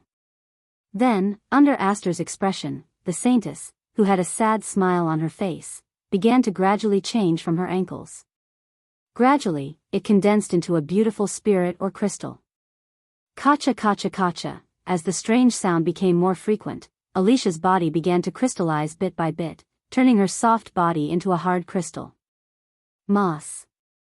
Master? Aster's expressionless face finally showed a panicked expression. Aster. Alicia placed her right hand that could still move on Aster's head. She still had that heart-wrenching smile on her face. "Don't show such an expression. I knew this would happen from the start." As she said this, Alicia's fingertips began to crystallize as well. At this moment, Aster finally saw it. On the back of Alicia's hand, the spirit mark that represented the unbreakable contract between her and Aster was shining brightly. It was not the holy white light that Aster's spirit equipment emitted. Instead, it was a black light that resembled the night sky. Aster understood when he saw this. Alicia's crystallization originated from herself. It originated from her contract with the strongest sword spirit. This was something that even Aster did not know about. Because, before meeting Alicia, Aster had never formed a contract with any spirit. Hence, at this moment, Aster understood. It was a curse. In the past, the curse was broken by the Demon Slayer. The Demon Slayer had the highest level of curse resistance. It was a spirit equipment that could eliminate all spirit magic and curses. However, those curses did not disappear from this world. Instead, they accumulated in the Demon Slayer. When the accumulated curses in the Demon Slayer reached a critical point, the Demon Slayer would send all the curses back to its contractor. In other words, Aster was not a Demon Slayer. It allowed the user to exchange their life for great power. Aster was without a doubt a Demon Slayer. Now, after purifying Demon King Solomon, who had turned into a lump of resentment, the accumulated curses in the Demon Slayer had finally reached a critical point. How could this be? How could this be? Aster's trembling hand held onto Alicia's hand that had gradually turned into a hard spirit ore. He shook his head helplessly. Moss. Master. I didn't know. I didn't know this would happen. Hearing this, Alicia smiled faintly. I know, Aster didn't know this would happen. So, this is not your fault. Master. Aster's voice trembled.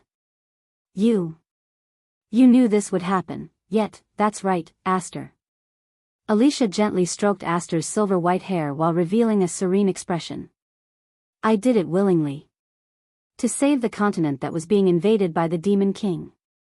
Alicia, who was known as the Saintess of Salvation, chose to fight despite knowing Aster's nature. She chose this ending. No. No. Aster's small hand carelessly stroked Alicia's gradually crystallized body. His tender voice trembled even more. No. Don't. Alicia only stared at Aster. Her expression became more and more serene, more and more gentle. In the end, Alicia left these words. Goodbye, Aster. With these words, the Saintess, who carried the expectations of an entire era and continued to fight against the Demon King, who had been alone all her life, had her entire head crystallized. Aster could only stare blankly at Alicia, who had crystallized like a statue. She still had a serene and gentle smile on her face, unable to return to her senses for a long time. Maintaining this appearance, Aster accompanied Alicia for 3 whole years. 3 years later, Aster personally sealed herself in a sword in the Demon King's castle. In order to not let her sinful self form a contract with someone else. In order to not lose the most important person. Before Aster fell into a deep sleep, she firmly made a vow to herself. In this life, she would never open her heart to anyone. Until that man appeared, gentle sunlight shone in from the window, waking Noah from his sleep. Noah slowly opened his eyes, but only stared at the ceiling. He reached out and tightly grasped Aster, who had turned into a dagger beside the pillow. His strength was strong enough to crush ordinary stones. After a while, Noah lifted the blanket and got up from the bed.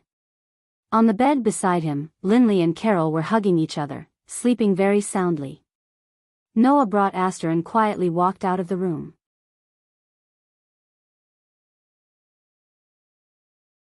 Chapter 996.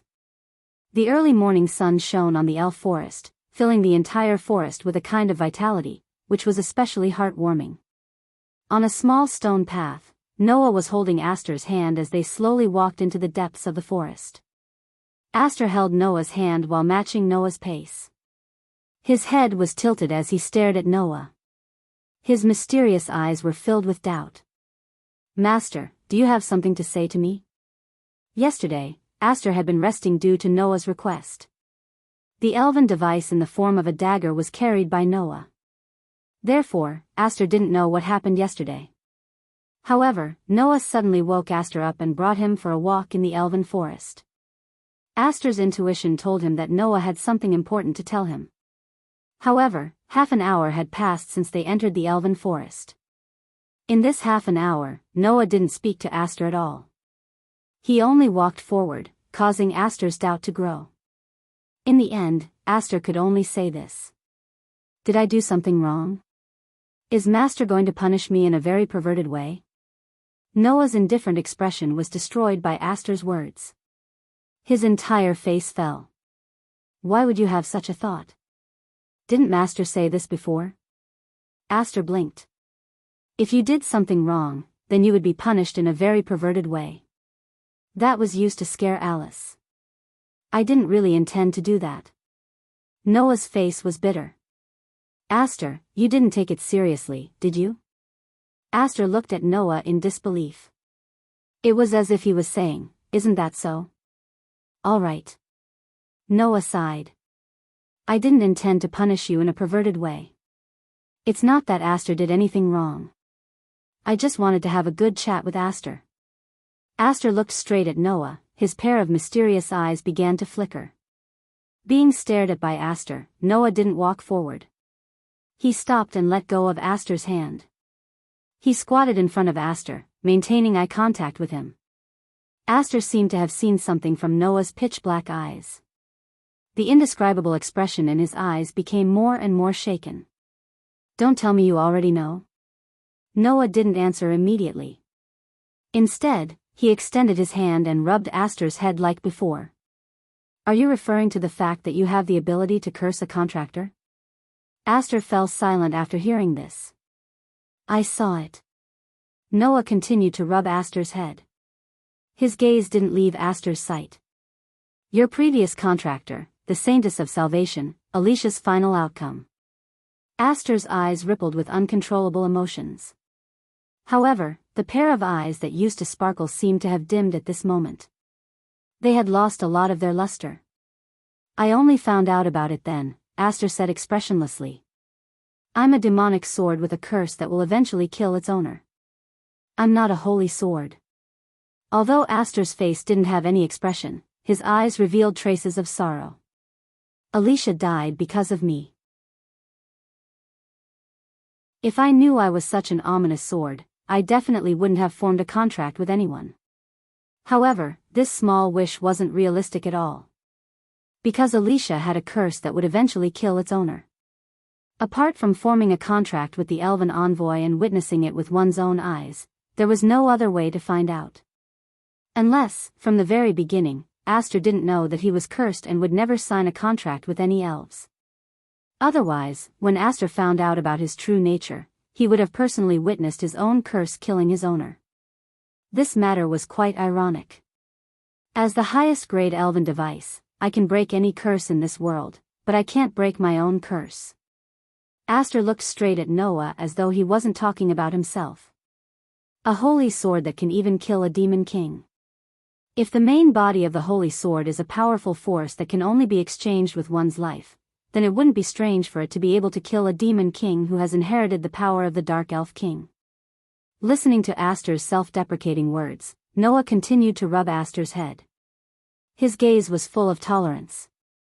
At this moment, Aster couldn't hold it in any longer. He looked away from Noah's gaze and spoke softly. "My existence itself is a sin. Master, actually, I don't have the qualifications to become anyone's sword."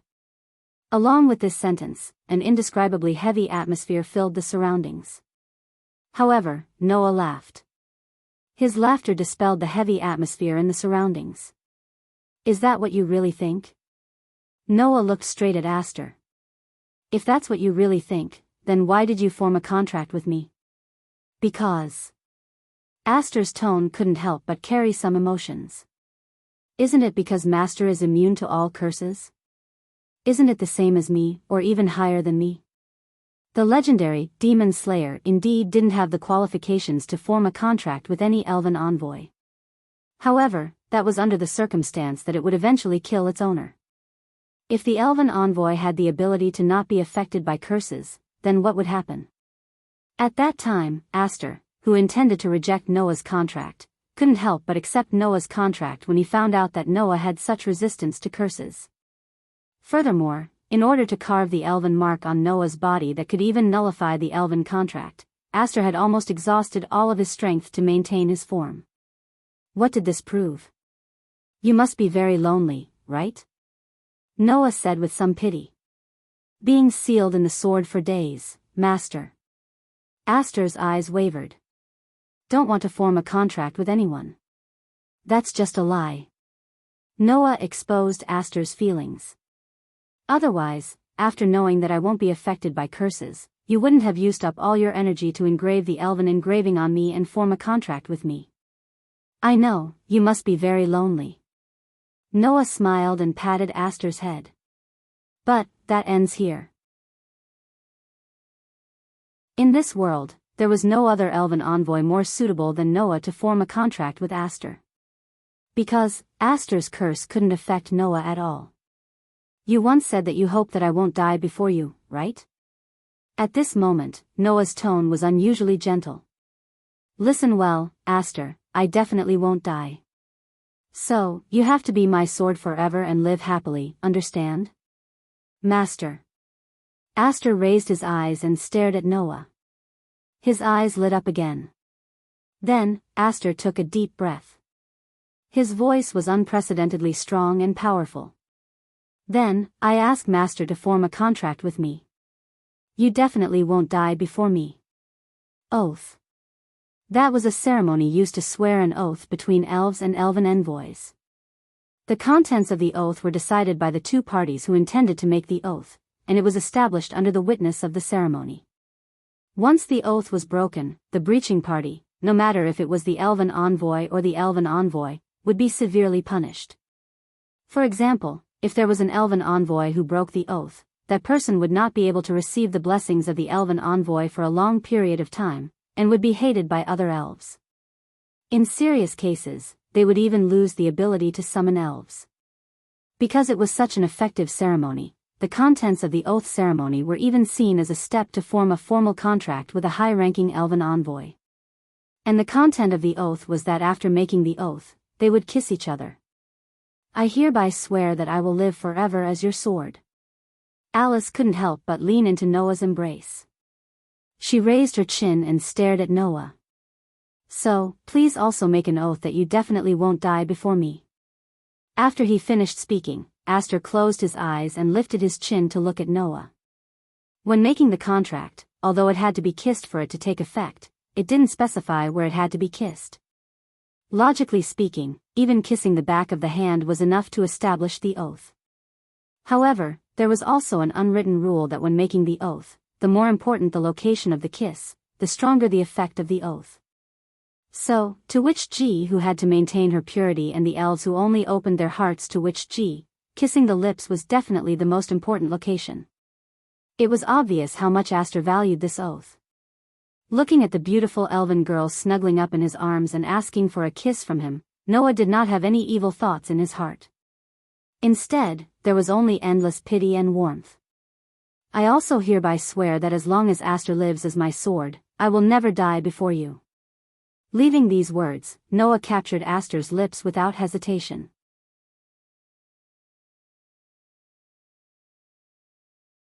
Chapter 997. Chirp. After an unknown amount of time, Noah finally let go of the extremely soft lips. He lowered his head and looked at Aster, who was nestled in his embrace. She opened her eyes and met his gaze. He suddenly smiled. Aster was still expressionless. However, this elf girl's eyes were filled with a mysterious feeling. Her lake-like clear spirit swayed as if she was reminiscing about something or was intoxicated by something. She didn't look away and just looked at Noah. Everything was understood without words. Just as the warm atmosphere spread between Noah and Aster, Noah's heart suddenly moved. He abruptly turned his head and looked to the side. Almost at the same time, a clear laughter like a silver bell echoed and entered Noah and Aster's ears. To be able to find a master who is so considerate of her, Miss Sacred Sword seems to be quite lucky this time. The sudden laughter woke Aster up and made her react. She turned her head and looked at the source of the voice. On a nearby tree, there was a young girl wearing a dark-colored dress. Her beautiful black waist-length hair swayed in the wind. She was like a fairy of the night. She was sitting on a tree branch with her little legs crossed. She was looking down at Noah and Aster. Her delicate face had an innocent and unfathomable smile. Aster's expressionless face carried an undetectable vigilance. Dark elf, the newcomer was Lestia. However, when Aster looked at Lestia, Noah's gaze went past her and stared at the bottom of the tree where Lestia was. There was another girl standing there. She was wearing an exotic costume similar to a witch's costume. She also had a head of beautiful black hair. However, her temperament wasn't as dark as Lestia's. Instead, it was more peaceful. Almost all the elf envoys on the continent knew this girl. We actually met here? The girl who was hailed as the strongest sword dancer met Noah's gaze and lightly opened her red lips. Perhaps, this is fate? Destiny? Noah raised an eyebrow and curled his lips into a smile. Don't push everything to fate. You're only here because you don't want to leave, right? No, we have already left this place. Lotus gently shook her head. However, we received a piece of news midway, so we came back. That's how it is, Losty giggled as she sat on a tree. Thanks to this, I got to see a pretty good show. Noah narrowed his eyes, stood up, and looked at Lestia. Is that Geo Inzaxi really related to you? Geo Inzak? Lotus frowned and raised her head to look at Lestia on the tree. Lestia, what are you doing behind my back again? Era, Ren, can you not blame me every time you hear something bad? Lestia shrugged. I only told that guy who calls himself the Demon King the news that would interest him. Other than that, I didn't do anything else. Hearing this, Lien's tone became a little reproachful. But, I didn't know about this either. I just felt that there was no need to tell you about such a small fry, Lestia said matter-of-factly. Interacting with such a stupid guy will only lower your class, Ren. Seeing that Lestia didn't seem to think that she did anything wrong, Lotus could only helplessly sigh. You're always like this, doing things behind my back that I don't know about. Lotus said as she looked at Noah again. That man came from the academy like me. Although he's a little clever, he shouldn't be able to do anything to you. Academy? Noah felt like he had heard this name somewhere before. Are you talking about the assassin training facility that was exposed 4 years ago? 4 years ago, an organization that specialized in training assassins was nearly destroyed due to an unknown incident, and was exposed to the eyes of the entire continent. After that, the Empire sent out a group of knights to investigate the assassin training organization. The result was shocking. The so-called assassin training facility was actually built with the support of many nobles in the Empire. Because of this, a huge storm was set off in the Empire. All the nobles behind the assassin training facility were exposed, causing a huge commotion in the Empire. After that, the Empire's knights completely annihilated the assassin training organization. Most of the orphans in the organization were protected by the Empire. After a long period of time, the situation gradually calmed down. Because of this, the assassin training organization's name was widely spread in the Empire. Noah remembered that when he was collecting information about this world, he had inadvertently seen a record of this matter in a document. The assassin training facility's name was the Academy. Lotus and Geo both came from that academy? Doesn't that mean, in the past, I was once trained as a tool to kill people? Lotus did not try to hide anything and made a declaration in a straightforward manner. Although, I haven't killed anyone yet. From Lotus's words, Noah did not detect a trace of falsehood. In the records of the academy, Noah also remembered that at that time, other than most of the orphans being protected by the Empire, there was a small number of orphans who took the opportunity to escape and sneaked around the world. Lotus and Geo were probably part of this small number of orphans, right? Noah immediately asked. In other words, you're really in cahoots with Gio Inzaghi? Lotus would never be in cahoots with such a tasteless person. Losty spoke before Lotus could speak.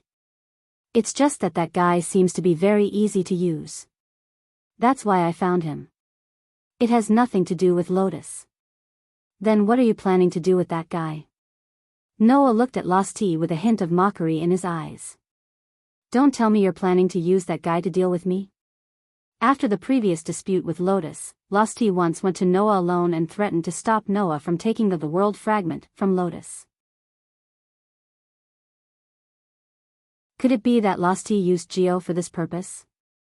However, Lestia only smiled mischievously at him. That kind of fake demon king probably can't even deal with elven envoys at the level of the 12 knight generals, so how can he deal with you? Then why did you let that guy come to me? Noah frowned.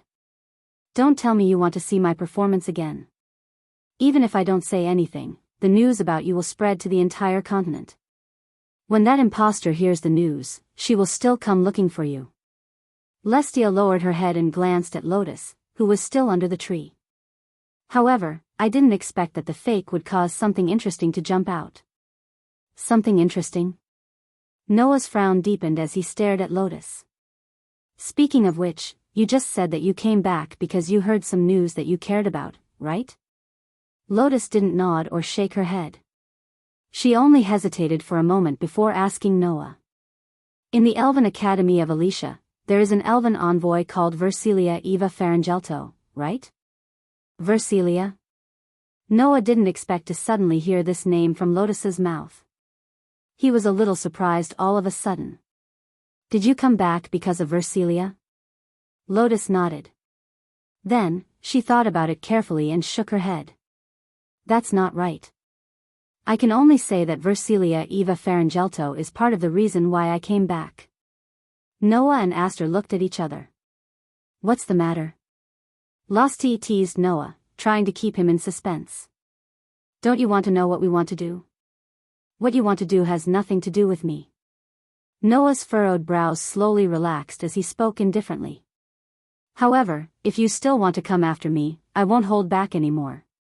After saying this, Noah was about to leave with Aster when Lotus suddenly spoke. If possible, I hope you can help me a little. Noah's footsteps suddenly stopped.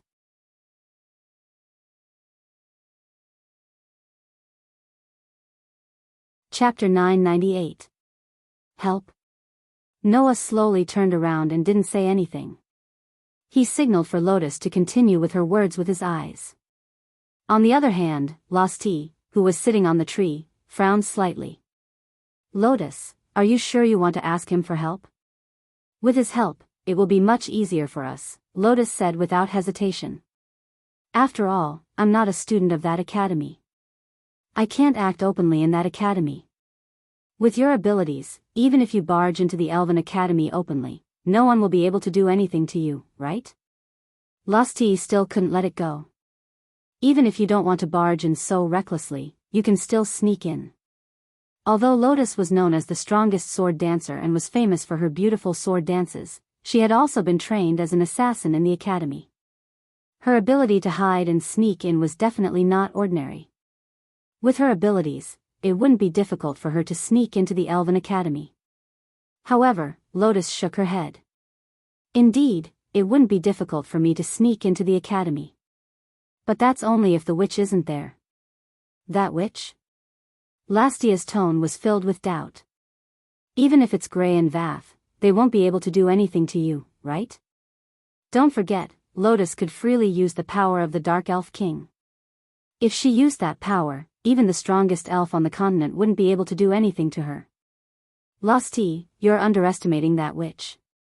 She might not be as strong as I am now, but if I sneak into the Elven Academy, it'll be fine if I don't meet her. But if I do, I'll definitely be discovered, Lotus said with certainty. That witch has spent more than half of her life being assassinated by others. Her mental acuity has been honed to a terrifying level. If you want to hide, it's impossible to not be discovered in front of that witch. Noah secretly agreed with Lotus's words. Even Noah with the invisibility helmet was discovered by Gray and Vath, let alone others. If possible, I don't want to have any contact with that witch at all. Lotus's tone would only become extremely displeased when Gray and Vaz were mentioned. The most frightening thing about that witch isn't her strength. You should understand that, Lestia. Restia was speechless. Noah could understand why Lotus was so disgusted with Gray and Vaz. Because there was a time when Noah, like Lotus, hated that witch to death. When teaching Noah, the witch never used the method of oral teaching. Instead, she directly made Noah feel it with his body. For example, in order to teach Noah the initial form of the absolute sword skill, Gray and Vath would suddenly use purple lightning when Noah was asleep and attack Noah mercilessly. According to her, being attacked in such an unguarded situation was the most memorable thing for a person. Only in this way could the absolute sword skill be firmly engraved in Noah's mind. In addition, Gray and Vath also used all kinds of swindling methods to make Noah hunt all kinds of powerful elves in the elven forest. Even the sleeping demon god elves in the deepest part of the forest were awakened and then made Noah use the absolute sword skill to deal with them. Apart from that, no other power was allowed. During that time, Noah really wanted to do all kinds of things to that witch. Even Noah was like that. Lotus, who was also taught the absolute sword skill by Gray and Vath when she was young, must have suffered even worse treatment, right? Lotus wasn't afraid of Gray and Vath. Lotus just didn't want to be swindled by that witch again and trigger those unbearable memories of the past. To put it simply, Lotus was almost traumatized by Gray and Vath. Moreover, it's not very appropriate for me to directly contact Versilia Eva Farangelto. Lotus turned her gaze back to Noah. So, I hope you can help me verify whether Versilia Eva Farangelto has been transplanted with the incantation rune. Incantation rune? Noah was stunned. Incantation rune. To put it simply, it was a kind of incantation that was artificially added to the elven user. The effect of this incantation was different from the elven incantation that was obtained after forming a contract with the elves. It had all kinds of strange abilities. For example, it could forcefully draw out the elves' abilities, or add different attributes to the elves, or even greatly increase the elves' divine might. Because of this powerful effect, incantation rune was widely used during the Lambard War. However, due to the inexplicable side effects of the incantation, many people died one after another. It was very inhumane.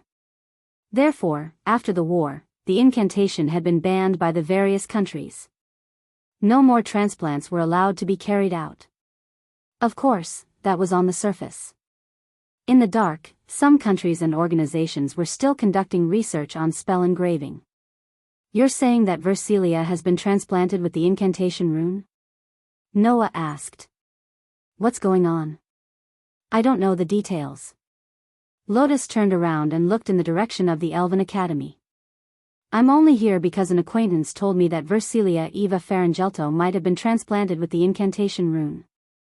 Moreover, it's because of me. You? Noah was confused. Then, he realized something. Could it be? Lotus was silent for a moment. After a while, she spoke in a low voice. I have a wish that I want to fulfill no matter what. So, 3 years ago, I participated in the Elven Sword Dance Festival. This sentence made Celestia, who was sitting on the tree, fall silent. At that time, I only had this wish in my eyes and heart. Lotus's voice sounded as if it came from the distant horizon, echoing in the surroundings. For the sake of this wish, 3 years ago, I only blindly defeated the enemies in front of me. At that time, they were also just enemies. Other than that, whether it was their name, appearance, or even identity, they were all unimportant. Versilia Eva Farangelto. Lotus sighed. I only knew this name after the Elven Sword Dance Festival. Hearing this, Noah more or less sympathized with Versilia. Undoubtedly, Versilia was so obsessed with Lotus because she wanted to prove herself. At that time, Lotus didn't even care about Versilia. She only knew Versilia's name after the Elven Sword Dance Festival. If Noah was in her shoes, it was imaginable how unwilling he would be. An acquaintance of mine told me that Versilia Eva Farangelto might have gone astray because of me. She might have transplanted spells into her body, Lotus said in a deep voice. On the way, I heard that Versilia Eva Farangelto had rushed back to Alicia Elven Academy overnight because of me. That's why I came back. Why? Noah stared at Lotus's back. Could it be that you feel that you owe Versilia something? Lotus didn't answer Noah's question. Instead, she spoke in a decisive tone. If it's really because of the past me that Versilia Eva Farangelto chose this path of destruction, then I have to personally resolve this grudge. Then, Lotus turned around and looked at Noah. For this reason, I need to confirm whether Versilia Eva Farangelto has transplanted the incantation. However, it's not convenient for me to move around Alicia Elven Academy as I don't want to cause any trouble. So, I need your help. Oh. Noah raised an eyebrow. You want me to help you confirm whether Versilia transplanted spells into her body? Because of me, you've also been targeted by Versilia Eva Ferengel, haven't you? Ren said. You'll have to face Versilia Eva Farangelto sooner or later anyway. My matter is just a matter of convenience to you, right? But, don't forget. Noah glanced at Lastia. I'm not so kind as to help someone who keeps finding trouble with me. Lastia smiled sweetly. Lotus, that's what I said. Lotus's eyes flickered. After a while, she sighed and pressed her hand on her heart. Then, for the sake of this heart, how about you help me this time? This time, Noah was at his wit's end.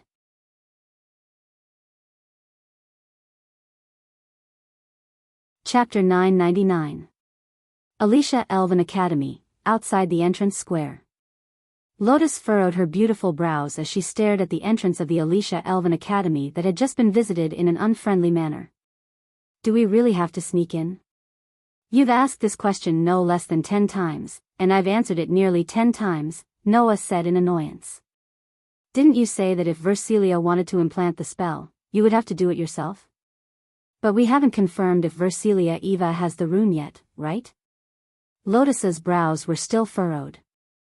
So, before you confirm if Versilia Eva has the rune, I can just wait for your news in the Elven Forest. I'm just here to assist, Noah reminded her. After all, I'm not close to Versilia at all. Even if I want to confirm if she has the rune, I can't just do it openly, right? Do you want me to strip Versilia naked to see if there are any runes on her body? But Lotus was still a little reluctant. That witch is also inside. When I think of this, I don't want to go in at all. Are you that resistant to Grey Eva? Noah face-bombed and sighed. Then, it's fine as long as you don't meet Grey Eva, right? Are you going to cover for me to sneak in? Lotus didn't seem to be optimistic about this plan at all. The witch's intuition is very sharp. Even if I've received special training in infiltration, once I'm caught by the witch's sharp sense of smell, there's no way I won't be exposed. Don't worry. Noah suddenly smiled. You don't have to sneak in. You just have to be like me and walk in openly. Walk in openly?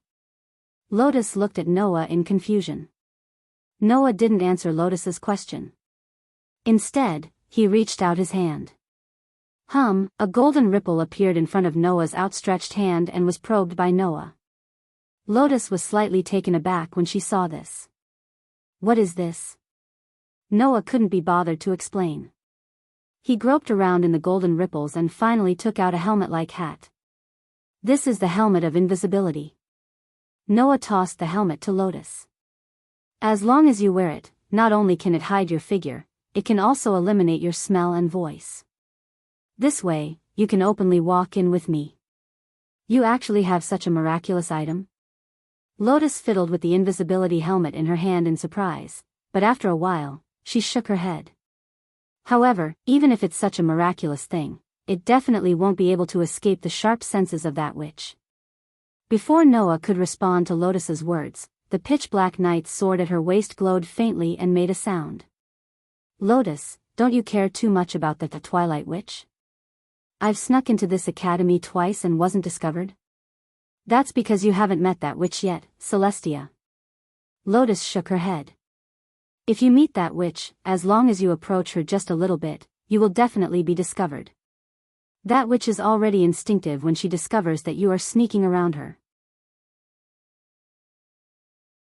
Just as Lotus's voice fell, the silver steel sword at Noah's waist in the form of a short sword also glowed faintly and made a sound.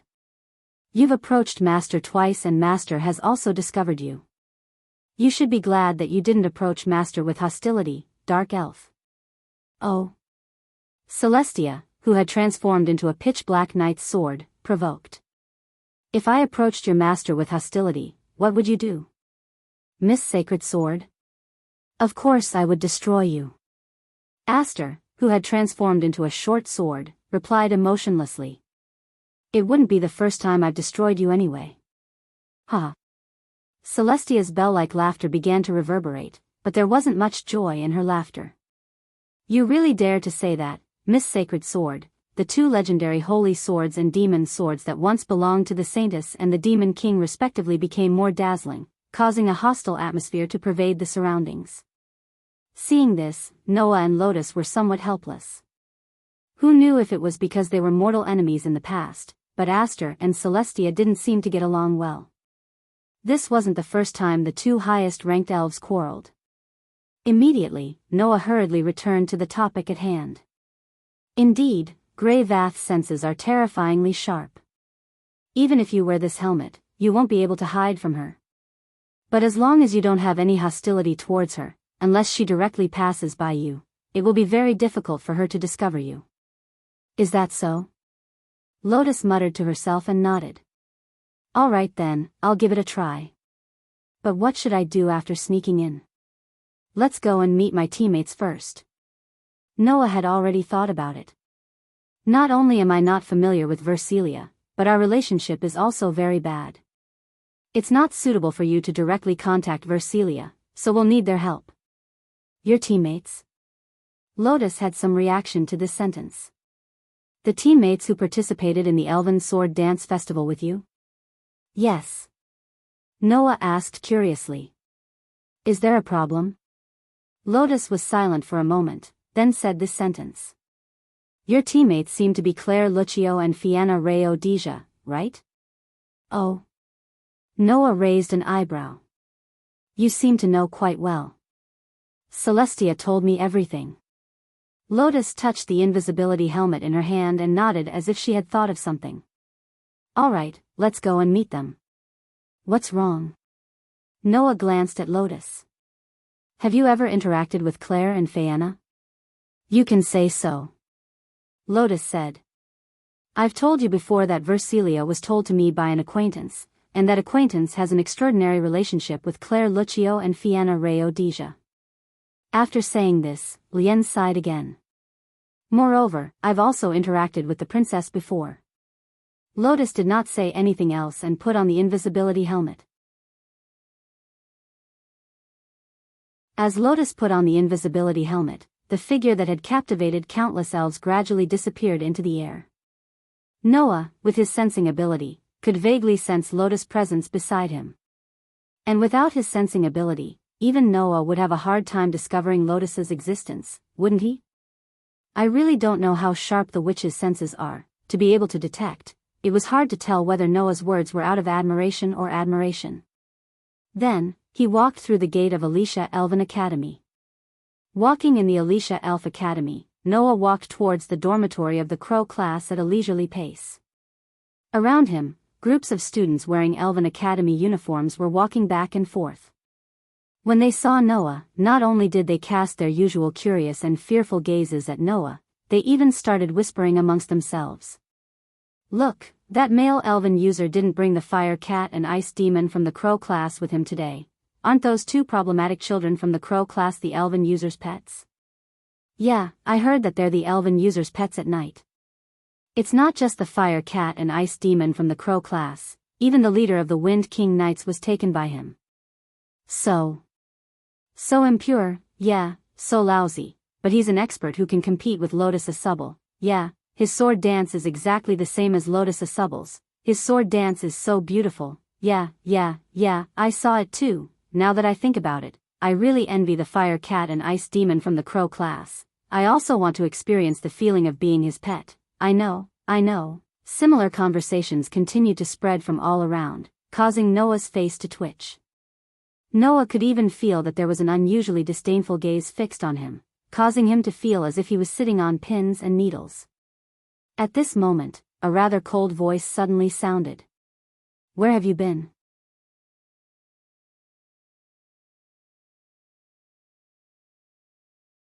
Chapter 1000. Where did you go?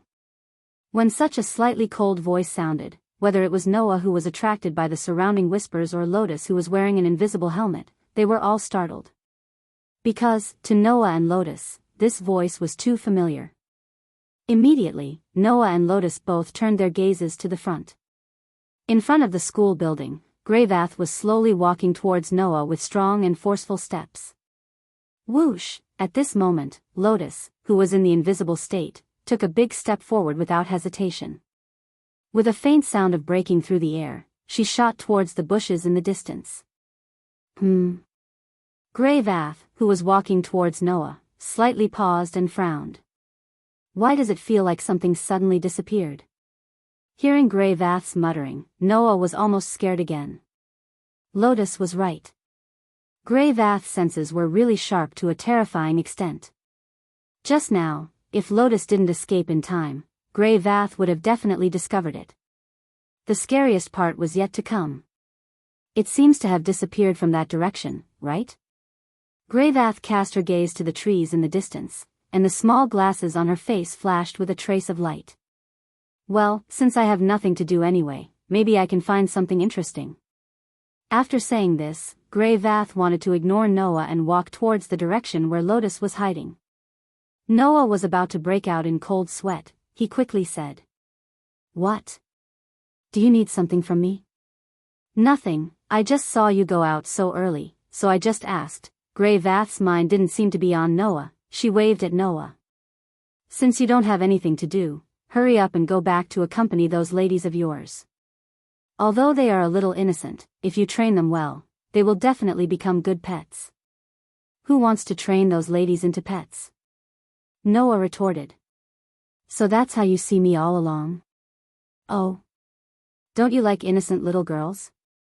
Greyvath finally turned her gaze to Noah, the corner of her mouth raised. "Or do you want to change your taste and play with mature adults? Do you want me to satisfy you? You just want to know what your head is made of," which, Noah said with some dissatisfaction. "Do you really want to play with men younger than you?" "Don't misunderstand, I only do this to interesting people," Greyvath said with a smile. "So, don't worry. I'm not the kind of fickle woman you think I am. You can verify it if you want. Unfortunately, I have no interest in old women who are about to turn 40, Noah's tone became nasty. "You'd better go somewhere else and find someone interesting you like." Leaving this sentence, Noah turned around and left. Only now did Noah understand Lotus's dislike for Greyvath. This witch's personality was really nasty. Seeing Noah leave, Greyvath snorted softly. She lifted her feet again and walked in the direction of the bushes where Lotus was hiding. However, at this time, Lotus had already found an opportunity to leave. So, Greyvath was destined to not discover anything. After turning into a corner, Noah let out a sigh of relief. "Don't tell me that witch has the same sensory ability as I do." As soon as his voice fell, another voice sounded from behind Noah. "I told you, that witch's sense of smell is terrifyingly sharp. If it wasn't for this helmet, I would have been discovered." After taking off the helmet, Lotus, who revealed her body, seemed to have some lingering fear. "I really don't want to deal with that witch anymore." "I feel the same." Noah spread his hands and glanced at Lotus. "However, this way, Greyvath will be led to another place. I don't have to worry about running into her anymore." "That's true." Lotus nodded. "To be safe, I'll wait until I reach my destination." After saying that, Lotus put on the helmet of invisibility again and disappeared into thin air.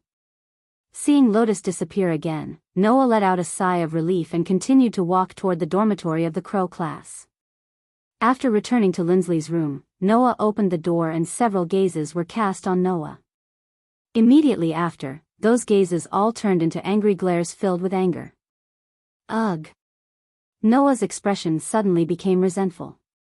In Lindsley's room, whether it was Lindsley, Claire, Fayanna, or Alice, they were all present. Only Carol was nowhere to be seen. She was probably still sleeping. Meanwhile, the gazes of the group of young ladies towards Noah were filled with fury. Hey, Noah! Lindley smiled sweetly, but no matter how one looked at it, that smile seemed to be angry. Can you explain why you weren't here so early in the morning? Claire, Fayanna, and Alice didn't speak, but their angry gazes revealed that they were all thinking the same thing. Under the furious gazes of the girls, Noah scratched his cheek and asked tentatively. Did I make you guys worried? As soon as these words were spoken, the four girls surprisingly reacted in unison, and all of them retorted. Who? Who was worried about you? That's right. We were just afraid that you'd go out and do some dirty things again. That's right. Noah didn't know what to say. There should be a limit to being arrogant, right? What was Chi-Chi going to do with being arrogant? By the way, why are you all here? Noah walked into the room and asked curiously. There isn't a team competition today, right?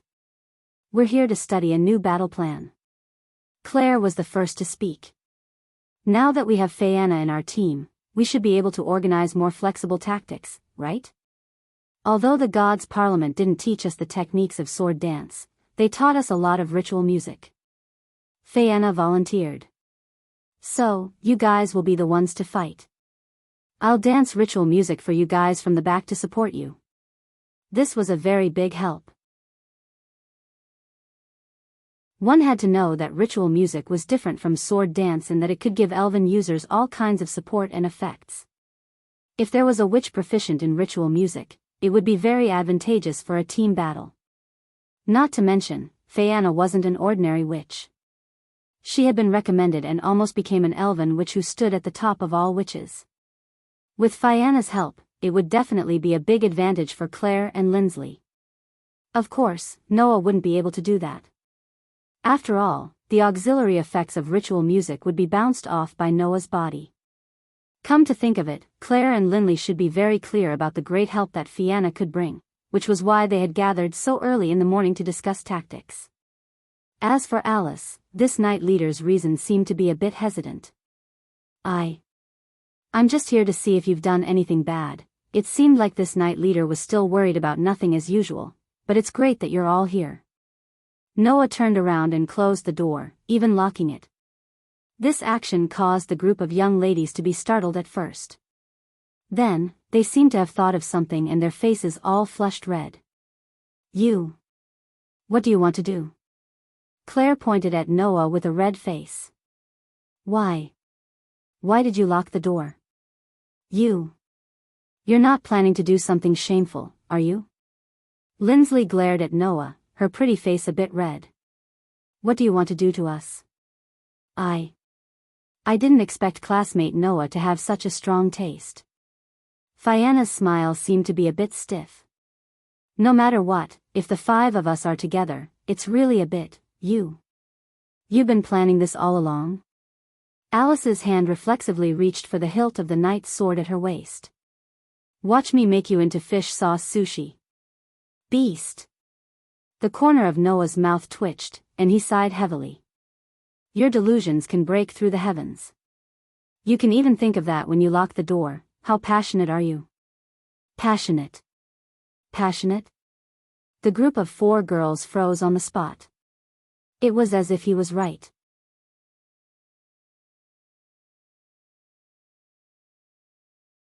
Chapter 1001. Seeing Claire, Lindsley, Fayanna, and Alice blushing, Noah could only bitterly laugh. Alright, you should quickly adjust your state. If the person you're looking forward to sees you like this, you'll definitely regret it. The person we're looking forward to? The four girls were startled. Noah didn't say anything and only looked to his side. Claire, Lindsley, Fayanna, and Alice followed Noah's gaze and looked in that direction. Then, the scene that appeared in front of the four girls caused all of the girls present to open their eyes to their widest. With an almost inaudible vibration, Lotus, who had taken off the invisibility helmet, slowly appeared there. She raised her eyes and looked at all the girls with a pair of frightening eyes. She wore an exotic and familiar outfit. Elegant and natural, with beautiful black hair that reached her waist. At her waist, there was a pitch-black knight's sword that exuded a strange and ominous aura. This image had already become the most engraved image in the hearts of countless elven users. They would never forget it. Claire, Linley, Fayanna, and Alice were among the four of them.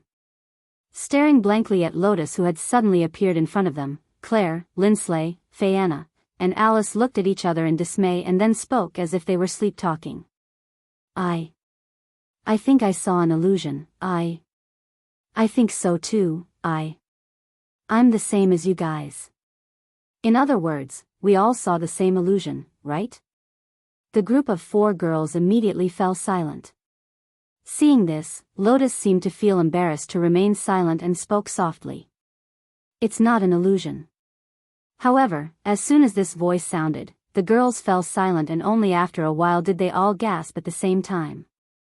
Lotus. Lotus. Lotus. Lindsley pointed at Lotus with a trembling finger and then realized how impolite this action was. She hurriedly lowered her hand. Lotus. Lotus. Claire, Fayanna, and Alice weren't any better. They stood there and said, Lotus, Lotus, Lotus, for a long time, but couldn't say anything. Noah resisted the urge to laugh, coughed dryly, and pretended to be serious as he spoke. All right, stop talking about Lotus. The one in front of you is the real strongest sword dancer, Lotus Asubble. That's just someone calling me that. Lotus replied indifferently. Her gaze swept over Claire, Linley, and Alice's group, pausing the longest on Claire. In the end, her gaze stopped on Fayanna, and she said this. Long time no see, Your Highness. Hearing this, Fayanna finally reacted. You? Fayanna asked with uncertainty. Are you really Lotus Asubble? I don't think there's any benefit in pretending to be me here. Lotus looked straight at Fayanna, and her voice became somewhat low. I'm really sorry about what happened 3 years ago. Hearing this, Fayanna seemed to have confirmed Lotus's identity, and her expression became complicated. There was excitement. There was excitement. There was resentment. There was blame. In short, there was everything. What's wrong? Noah asked curiously. Do you really know each other? 3 years ago, when I was still participating in the Elven Sword Dance Festival, I met Princess Fayanna, who came to watch the Elven Sword Dance Festival as a VIP in the Elven Forest of the Elemental Elf Realm, Lotus said. At that time, Princess Fayanna accidentally entered the Elemental Elf Forest alone and was attacked by elves. I happened to save her. Undoubtedly, at that time, you promised me that you would meet me again after the Elemental Sword Dance Festival. Fayanna pouted as if she was throwing a tantrum. I've been waiting for you, but in the end, you didn't come. I'm sorry. Lotus was silent for a while and finally squeezed out this sentence. It's not that I didn't want to go, and it's not that I don't remember. It's just that after the Elemental Sword Dance Festival ended, I was teleported out of the Elemental Elf world and couldn't rush over. Teleported out of the Elemental Elf world? Fayanna was stunned. What do you mean? I can't tell you the details. Lotus closed her eyes. In short, I'm the one who didn't keep my promise, so it's natural for you to hate me. It's not to the extent that I hate you. Fayanna said awkwardly. I'm just a little angry, a little. I'm sorry. Lotus could only smile bitterly. At this moment, Claire, Linley, and Alice finally reacted from the shock of the person they were looking forward to suddenly appearing in front of them. Without any hesitation, the three girls no longer cared about being in contact with Noah. They rushed to Noah's side and squeezed their delicate bodies into Noah's body. What's going on? Claire deliberately lowered her voice, but she couldn't hide the trace of panic in her voice. Why would the strongest sword dancer appear here? And it seems like you brought her in, right? Linley looked at Noah with resentment and even tears in her eyes. Claire and the others came so early today, I didn't even have time to clean the room. What if they saw something strange? Don't you have a bad relationship with Lady Lotus Asubble? Alice glared at Noah. So the so-called bad relationship is to the extent that you can bring her into the room? It was no wonder that Claire, Linley, and Alice had such a big reaction. Lotus was the person these girls looked forward to the most. Now, the object of their dreams had appeared in front of these young girls. How could these young girls not have such a big reaction? What's more, the last time Lotus came to Alicia Elven Academy, she came in a hurry and left in a hurry. Therefore, in the eyes of these girls, it was more inconceivable than anything that a high and mighty idol like Lotus would suddenly come into close contact with them. Can you all calm down first? Noah didn't know whether to laugh or cry. Anyway, let Lotus explain it to you first. After saying that, Noah looked at Lotus. Lotus nodded and looked around at the group of girls. There's something I want to ask for your help with. Claire, Linley, Phaeana, and Alice looked at each other in dismay once again. Impossible. Alice took a step forward and shouted at Lotus in agitation. How could Big Sister Versilia know how to use incantations? Alice. Claire and Linley were both shocked and hurriedly pulled Alice back. Calm down. Only then did Alice realize that she was yelling at the person she yearned for the most. She immediately panicked. Sorry. It's fine. Lotus shook her head and said to Alice. Like I said, I'm not sure whether Versilia Eva has the incantation rune or not, but one of my acquaintances told me that Versilia Eva seems to have been in contact with people from the Skeleton Alliance. Hearing this news, everyone present fell silent. The so-called Skeleton Alliance was actually an underground organization that conducted all kinds of illegal transactions and research. This organization's influence covered almost the entire continent and could be seen in every country. One of the trades and research conducted by this illegal underground organization was the transplanting and research of spell engravings. If Versilia had come into contact with people from the Skeleton Alliance, then it was possible that she had transplanted incantations. Your sister seems to have an overly strong obsession with me. Lotus stared at Alice. If it was because of me that she was implanted with the spell rune, then I have to take responsibility for it. But, Alice said softly. Elder sister shouldn't have touched things like incantations and engravings. When she said this, even Alice's tone wasn't very certain. After all, Alice was very clear about Versilia's obsession with Lotus. There was no way to eliminate this possibility.